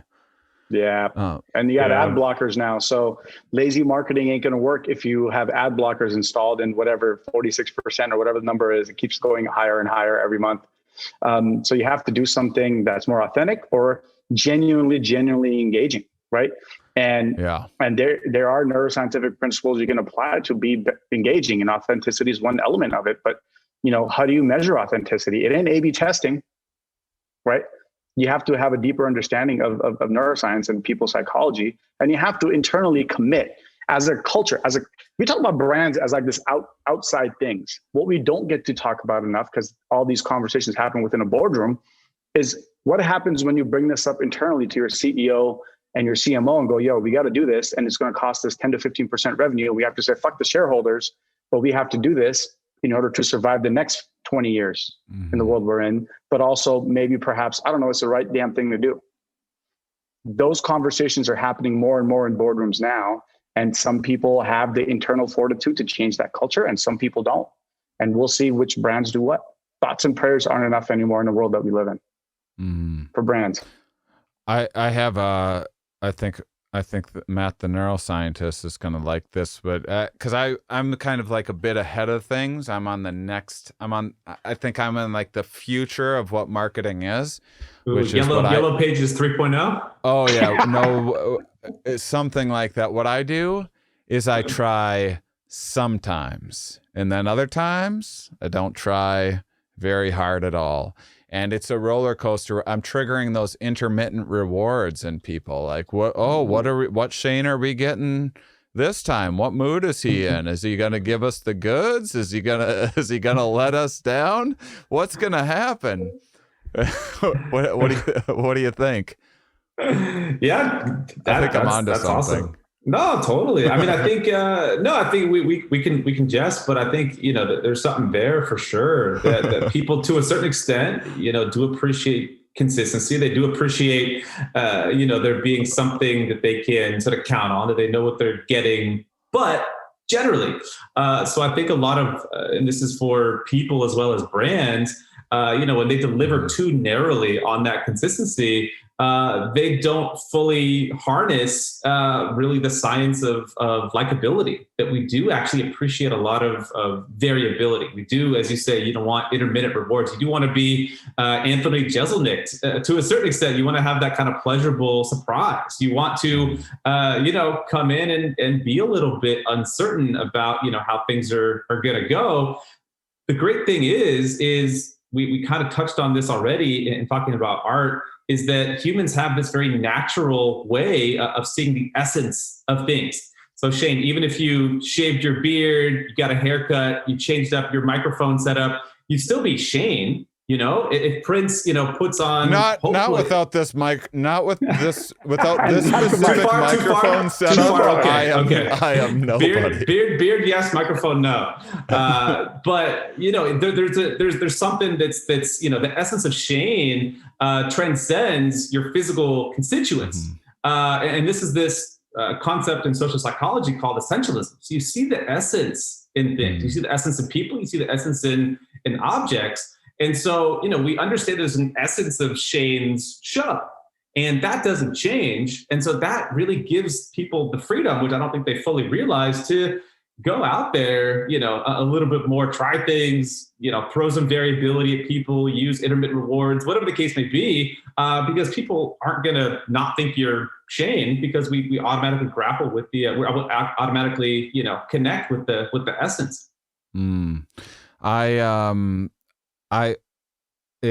gonna have next week's episode's gonna be a doozy, because this one was too good. I gotta keep those expectations. I gotta keep that roller coaster going. Well, part of my essence is I don't end things when I should. It always keeps listeners hanging. Like, is he gonna? Oh, that was pretty good. That'd be a good time to end. Oh, he's going on a little long again.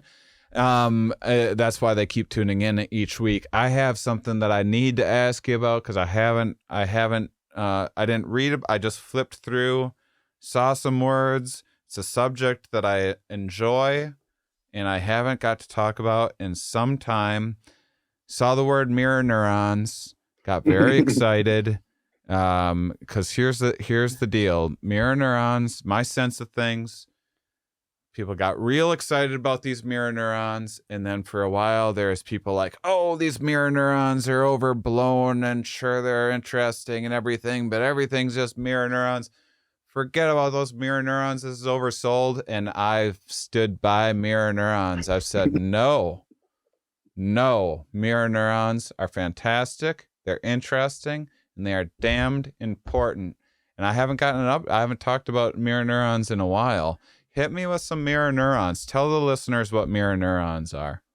Yeah, I can definitely live with this this final verdict on mirror neurons. So mirror neurons have to do with a concept of crucial importance to us as social creatures, which is social cognition. So how do we understand the minds of other people? So we can only really, truly understand our own minds. We have an own internal experience, and we're trying to understand somebody else. All we can do is model that. So I'm hoping Prince is paying attention right now. He's nodding, but he could be thinking about whatever. I'm modeling, I'm making assumptions. That's what our social cognitive processes are doing. And it turned out that there are some specialized regions in the brain for social cognition that not only model people's inner experiences, but also their intentions and also the behavior as well. And these are called mirror neurons. So there's, some truth to the interest in mirror neurons. There's some sort of overhype, I would say. So we knew that as social creatures, social psychologists have known about this for decades, that we must have some mechanism for social cognition, right? Because we're able to do this. We're able to understand other people's minds, despite the fact that we can't experience it directly. So we know we must model this. And so we know that this happens at the level of the brain. So that's already established. What's really interesting about mirror neurons is it seems to be, at least this is the idea, that it's represented at the level of individual neurons, individual cells. And it's really getting that precise.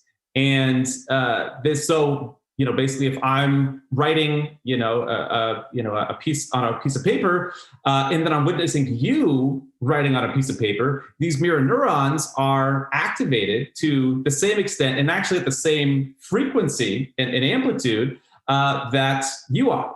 And that is sort of the additional emphasis that mirror neurons provide. So people sort of took this idea, they got very, very excited about it. First, it was found in non-human primates, then it was replicated in humans with neuroimaging technology. People got very, very excited about it. There's still quite a bit of excitement. I think really where things got off the rails a little bit is in trying to use mirror neurons to explain everything, straight up everything. People wanted to use mirror neurons to describe, this is why humans have language and non-human primates don't have language. This is why children with autism have autism, and people who have a typical neurodevelopmental trajectory don't have autism. This is why, it inserts grandiose theory here.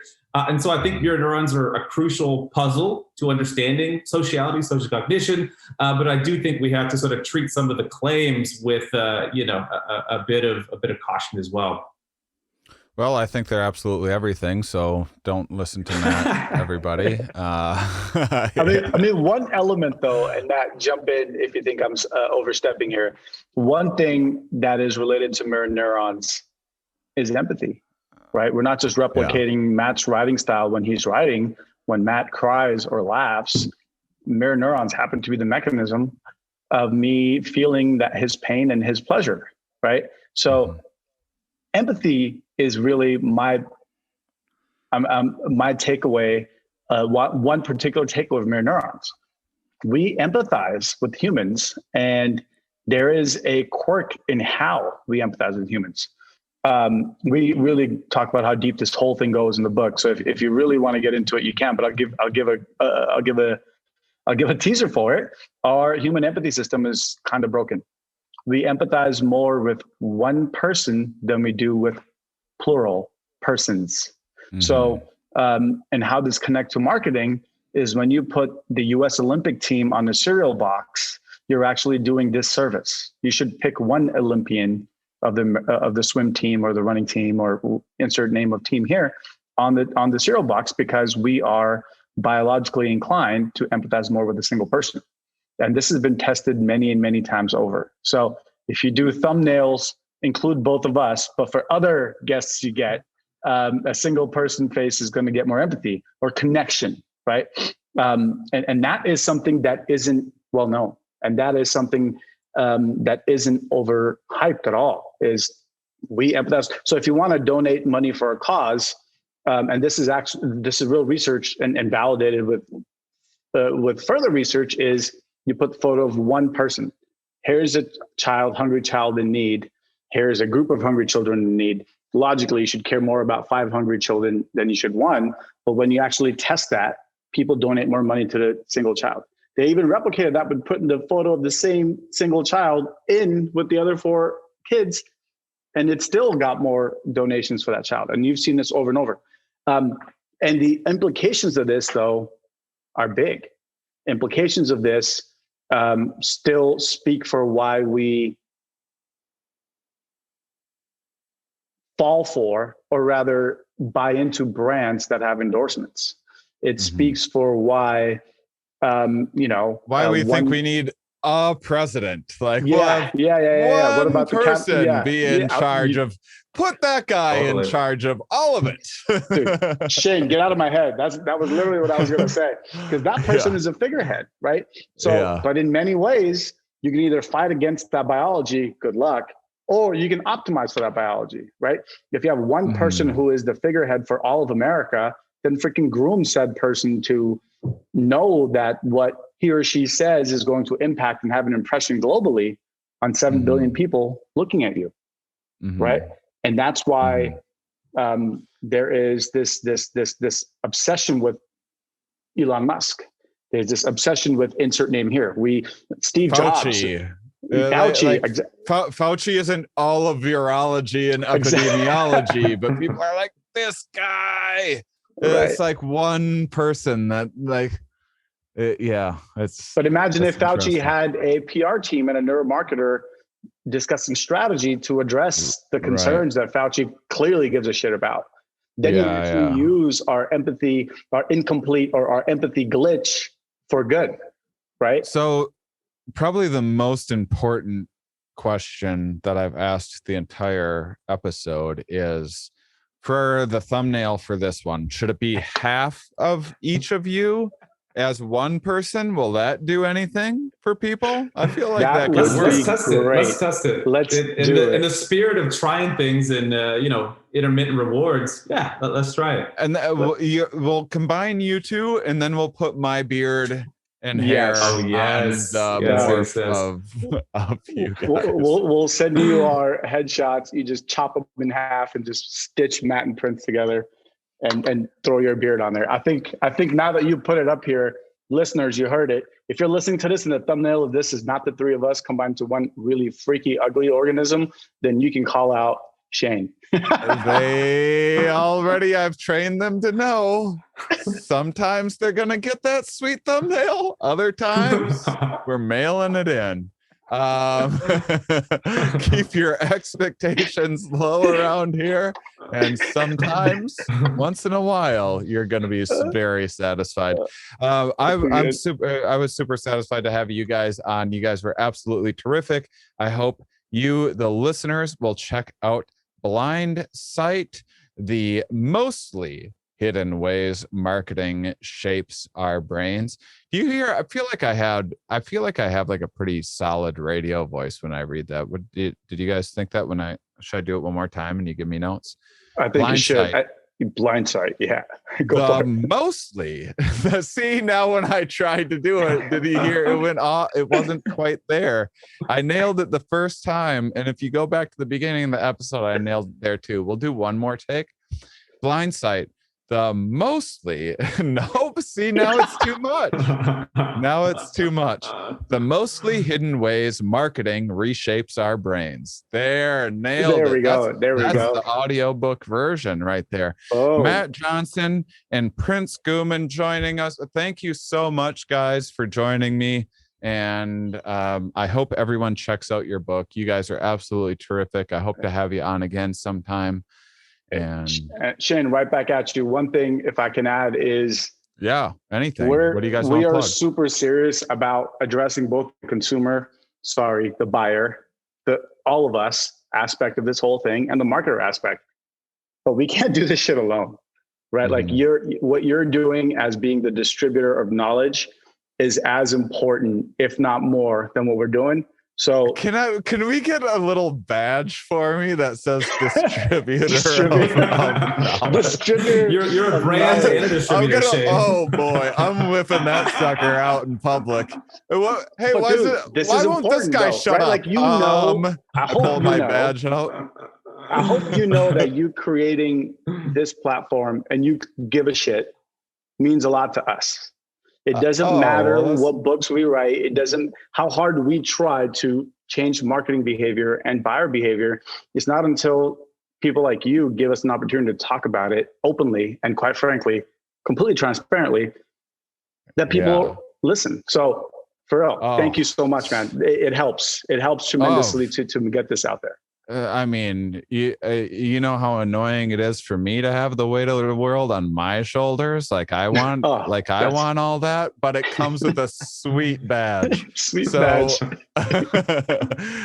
You guys are absolutely terrific. I'm very grateful that you came on. And thank you, listeners, for being such wonderful, curious people. We'll see you next week. Shane, do you have marketers on that listen, you think? Yeah, I think so. Yeah.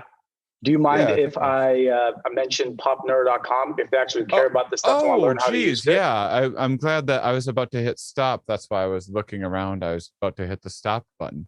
Yeah. Do you have anything else that you want to plug? Yeah, just I'm so happy that you threw that in, because usually like listeners don't hear what happens after the show. Which is where I usually tell my guests usually I hit stop and then I say, both of you go get lost. I never want to see you again. I was to my Christopher Ryan movies. Well, I'm glad it came out like in the realest way possible too. I love it. No, if there are any marketers in the audience, aspiring marketers, or this is what you do for a living, if you want to learn neuroscience, neuromarketing, how to apply neuroscience to marketing, we teach it, and we teach it with a ethical angle. Please check out popneuro.com, popneuro.com. What are you slinging? You got like some online courses and stuff? We got online courses, we have live courses, and we have certifications for. Well, I'll tell you what. I'll try to create space maybe in May or something. Because I take online courses all the time. I haven't taken too many in COVID. I haven't been reading, and my life's been a whirlwind of trying to set up new projects and everything. But I would love to take your course, and we could have you back on. We'd love to have you. Questions. We'd love to have you. Man. Let me know if you want to do the pre-recorded one or or the live one. If you can put up with us for 8 hours a day for 3 days, let's do this. Oh yeah, I would, yeah, for sure. I'd be happy to. We'll talk afterwards. But all right. So anyway, where do people go? Oh, I think I lost you. Hello? You still got me? Did you lose me? No. I'll give the website. Yeah. It's popneuro.com. So I think maybe Prince is just trying to harness our attention by pretending that his computer is frozen. It's a classic neuromarketing technique, but it's popneuro.com. So all the information's up there. I do like how he threw in those special frozen graphics right at the end. Well, yeah, awesome. Thank you both, and I'm hitting stop.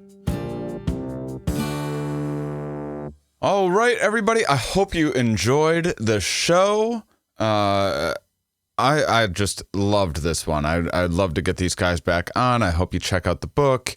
It's awesome. Links in the description, as well as a special link to, got a plug for a Patreon supporter. I love this system. By the way, lower your expectations. If you're like gonna support me on Patreon, hoping you're gonna get a 25-minute riff on Boat Carpet, I'm not sure I can replicate that every time, but I do love the idea of supporting people within the community who are supporting me, giving them a shout out back. And so instead of selling you guys whatever the latest and greatest underwear supplement thing is financial advice, I'm going to instead just support people that do cool things. So I had here, this is amazing. First off, you guys are adorable. I do board game nights and stuff on my Patreon, and I already knew because I tour with Stand Up Science, and since I deviated from doing regular club work, which sometimes brings out, not your ideal clientele. Since I started doing, like finding ways to truly express bigger ideas and science communication, that sort of thing, the audiences that come along with that are just so much better. It's amazing. They're just amazing people all the time. And so I have one of the mad scientists who signed up. He even did a whole year ahead of time. You get a discount if you do sign up for a year in advance on Patreon. And his name is Sahil Shenoy. I actually met him. He came to a game night, played some code names. He's not great at code names. It was his first time. It was his very first time. No pressure, but he's not he's not the best code names player you'll ever see. But now he's not going to come again. But so I've been reaching out to people that are mad scientists or people that have been on Patreon for a long time and being like, hey, do you have your own business? I was going to give you a shout out, a thank you. Do you have your own thing?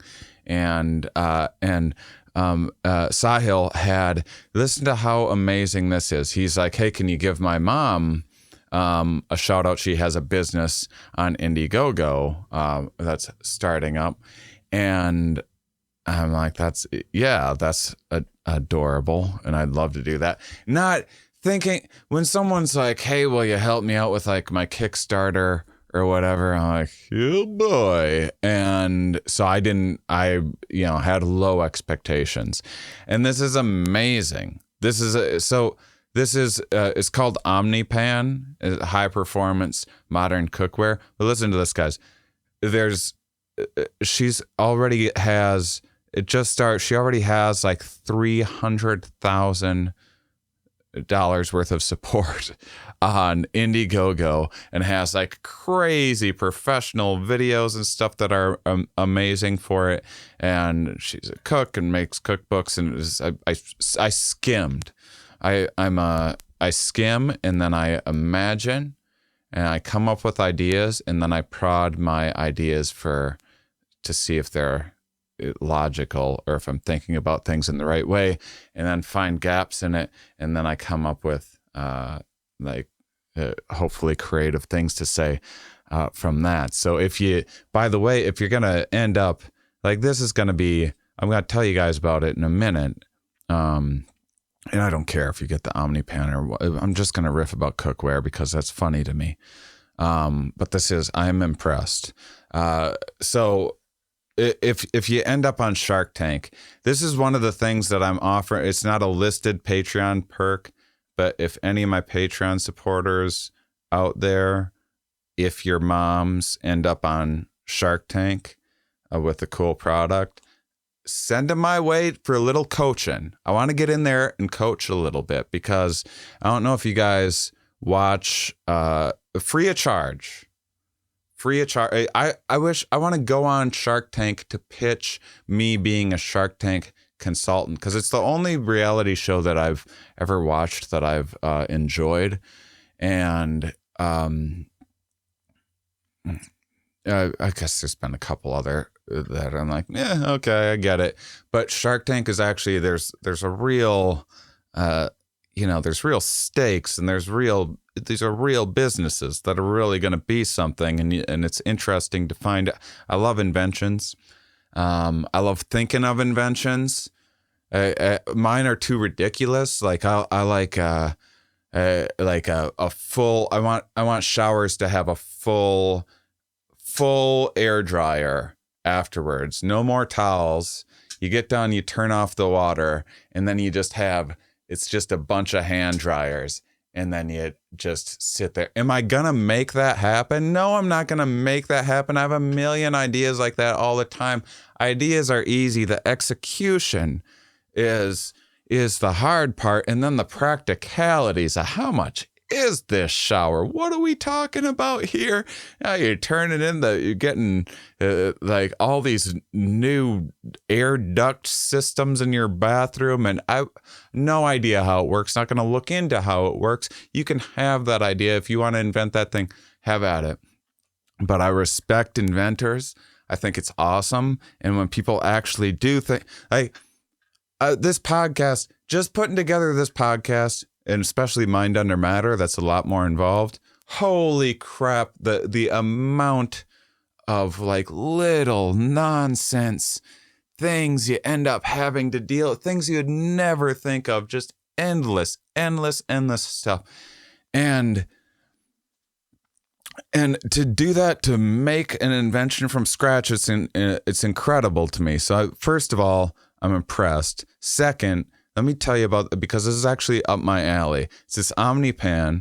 So basically what it is it's like pan that's everything. It's your Tupperware.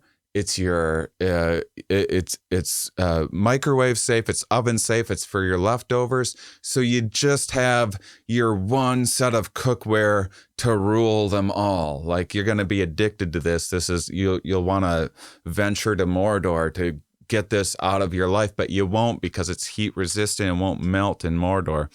But you can, this is like the weird thing is actually, I like doing dishes when I'm doing dishes, but when I'm not doing dishes, I don't want to do dishes. And the less dirty dishes, the better. They'll add up. It's been a thing, in relationships and stuff. So I'll try to use and I reuse the same thing all the time. I'll have like the same coffee mug for days. I'm not sure if you're supposed to do that, but the point is I don't know if you've ever been with like a compulsive shopper. But I dated, so I was with this girl. I was like rather superficial for a while. So she had a lot of great qualities, but she was also superficial. and just like needed to shop stuff and then would like bring me into things all the time. And because it was like, if she bought something for her, then that's like feeding her shopping addiction. But if she bought something for us, then it like eliminated the guilt from her. And so she would get these ridiculous like those kitchen stores, there's like a new gadget all the time, and it's like, oh, well, here's a solar powered blender. What? No, I don't need a solar powered blender. I love solar powered things and I love blenders. Why'd you take two things that I love and put them together, this horrible Frankenstein monster that no one has any use for? Why would I want that? And the kitchen store's just riddled with things like that. And so that's like the kind of stuff. I was with a minimalist. My last serious relationship was a minimalist too. That has its own sort of issues. Like, oh, we can't replace this rusty pan because that's buying something that's like waste. No. I'm not slowly just scooping rust constantly off this because you think spending $15 on a new pan is a waste of money. So, there's a spectrum. I happen to be right in the middle, perfect every time, but the superficial like shopping addict I was with for a while, I mean, it was a compulsion. So she'd come home and we fought a lot. It was the most we liked fighting too much. And so she'd get like a mini pot pie maker. This is a perfect example. Mini pot pie maker show up, be like, why would you get a mini pot pie maker? And then then I'm the bad guy. She got something for us. And then anyone, like, you can't win because, then she tried to like recruit her friends. And then you sound like an asshole. If you go, hey, we don't need a mini pot pie maker at all. We don't need it. People are like, what kind of a monster doesn't like mini pot pies? No, I do like mini pot pies. Of course I like mini pot pies. I love all kinds of pot pies. Yes, they're little, they're adorable. You can serve them on a platter. I get that you're imagining how great a mini pot pie maker is, but we live in a 2-bedroom place with one of the tiniest kitchens I've ever seen. You want that mini pot pie maker? Okay. I'm not going to argue with you, but now we lose cups. We're losing cups now.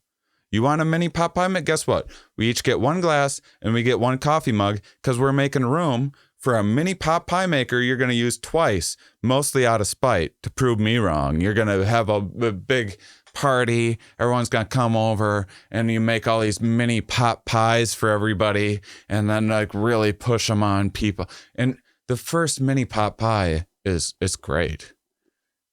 It's fantastic. I mean, you're only making 4 at a time with this thing. You got to put the rest in the oven, right?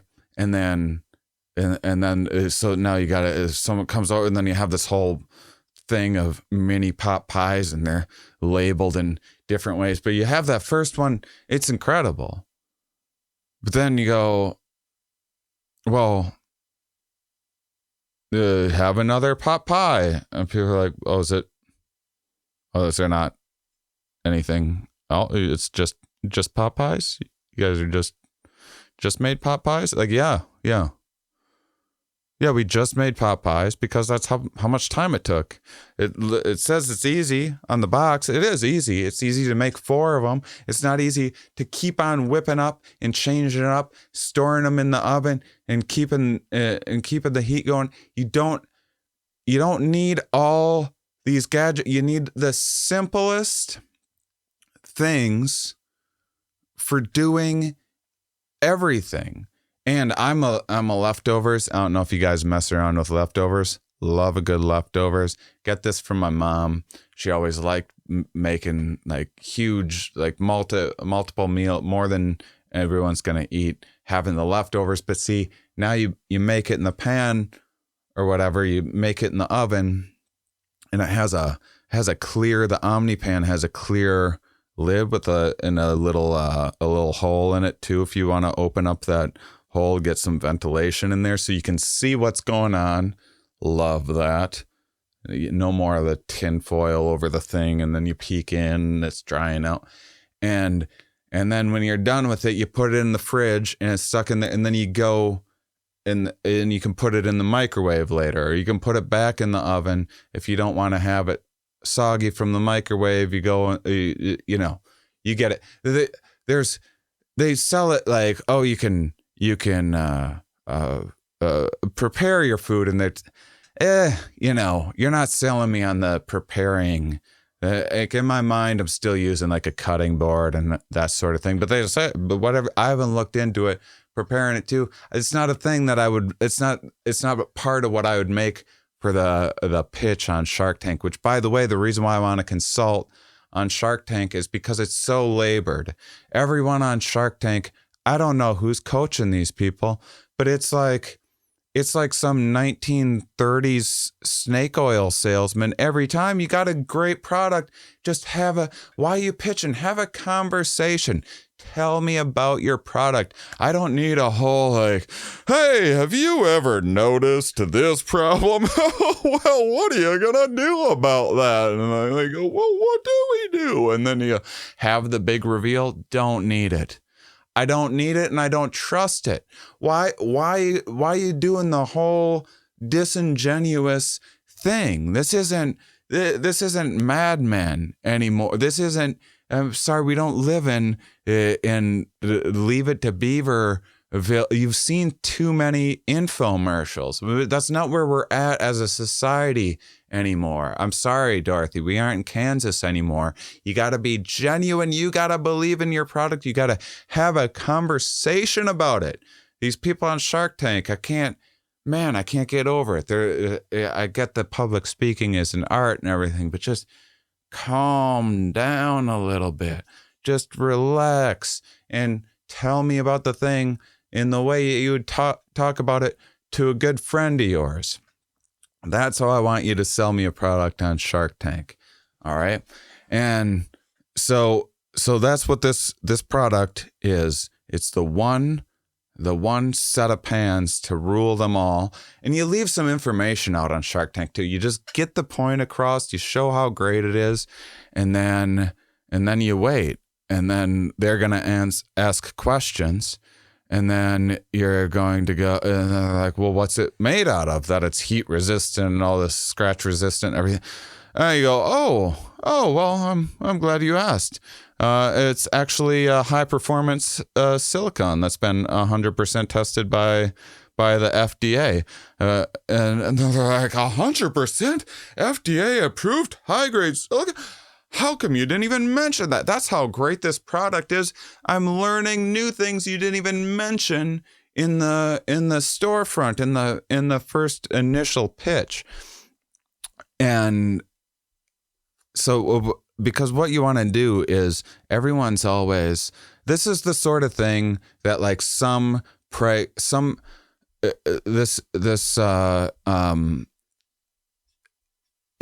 this is like something that a mom creates. This isn't some lady with a shopping addiction. This is like a mom who needs to make good meal. She doesn't have time for every new gadget that you're only going to use once a year. Is a mini pot pie maker great? It is in heaven. In heaven, every day you wake up and there's a new kitchen gadget, and you get to play around with this new kitchen gadget, and then the next day there's a new one, and it doesn't clutter up everything else. But we live here in the real world where space is finite and we have limited resources, and it's not that there's anything wrong with wanting a mini pot pie maker. It's just that you gotta make a list of your wants and desires in life, and you start at the top. You don't start with number 1000 mini pot pie maker and get that, because now you're not now you don't have the money for actual things that are going to improve your life daily, not just entertain people twice and then you have a fight about it and no one's happy. This is the sort of thing, if you're a mom and you're raising a adorable, generous, sweet baby boy who's going to grow up to support other artists on Patreon, and in doing so get plugs for his mom's business, and that's the first thing. Oh, what would I like to promote? My mom's business. How sweet is that? You got to put a lot of time and energy into raising a sweet baby boy like that. That's why you need an OmniPan. That just solves all of it. You know, when you're at Christmas and everyone's trading the gifts, that's an easy one. You go to the kitchen store, you get the new fancy gadgets, and you get like this is the thing that you want to stay away from is with the OmniPan. You're gonna sell me on like, oh, it's easy to clean and it's scratch proof and it doesn't, and it's just, you know, even if it doesn't matter because everything says that. You can even the telemar or the infomercials rather, they ruined all that. We already saw all the gadgets and the tests, and we bought the things back in the 80s and we fell for it. And we're not there anymore. And so you might genuinely have something that's like scratch proof and stain resistant, easy to clean, everything like that, but it doesn't, no one's believing that anyway. You sell the functionality. OmniPan, fantastic name, by the way, because what I do is I get this for my own mom. You go at Christmas and you put it in a really big box, and then you wait till everyone else is giving her like all the new gadgets. Here's like an electric whisk that also does your taxes, and an electric whisk that does your taxes, and everyone gives her all these things. She opens them up and it's like, oh, that's neat and exciting. And then she opens up your OmniPan, and at first it's like, oh, these are pans. Oh, okay. It takes some explaining. It's not going to wow just looking at it. It's not the latest and greatest crap that no one needs. That just seems like a good idea, but it's definitely not. This is an actual good idea that's going to change your life. And then you explain what it is, and then you tell what the big box is for. That big box is for Goodwill, which is where all the gadgets she just got from everyone else is going in that box, as well as all the crap in her kitchen from the last gifts that she got that she knows she doesn't use. You don't do it in front of everybody. You help your mom do this afterwards after they leave. That's the true gift. And then you get out those OmniPans that aren't just great pans. What you've just bought is space. You've bought precious kitchen space for a person that you care about. And there's no greater gift than you just bought less dishes to clean. And that's what you're selling. All right. That's what we're selling. And so, this is what did we, 23-minute OmniPan, bitch. I can do my own infomercials. This is what you get your own. If I'm into what you got, maybe you support me on Patreon. Maybe you get your own infomercial from me. No promises. Not everyone has an awesome invention. Not everyone is in some weird business like boat carpeting, right? I can't riff like this just about anything. I need to have something to work with, but take a chance. Go and support me on Patreon, and at the very least, you can join us on some game nights and other things like that.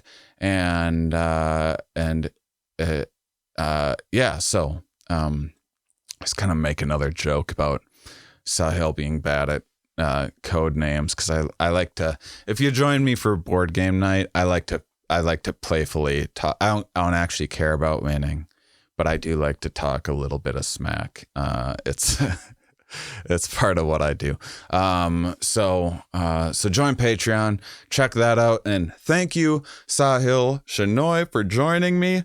Next week, we're talking all about what happens to your corpse. What happens to your corpse? Say you plop over on the ground, or not you, a squirrel, whatever. You plop over in the ground. What happens next? What kind of critters? What just happened to that ecosystem? What kind of critters are gonna eat you up? How have you just fertilized that ground? Someone studies it. It's awesome. Little warning, it's a little dark. It's a little dark. We talk about things crawling in your eyeballs and stuff like that. I love that kind of talk. I love it. You might not, but if you don't, I would be like, it's aversion therapy. I think it's healthy to think. To me, it helps to think things through all the way to the end. I think it's beautiful. But that's what we got next week. At least that's the plan. Sometimes the plans change here, but it was a really terrific one. So that should be next week. And yeah, you guys are great. Those of you that listen all the way to the end, you are, of course, my favorites.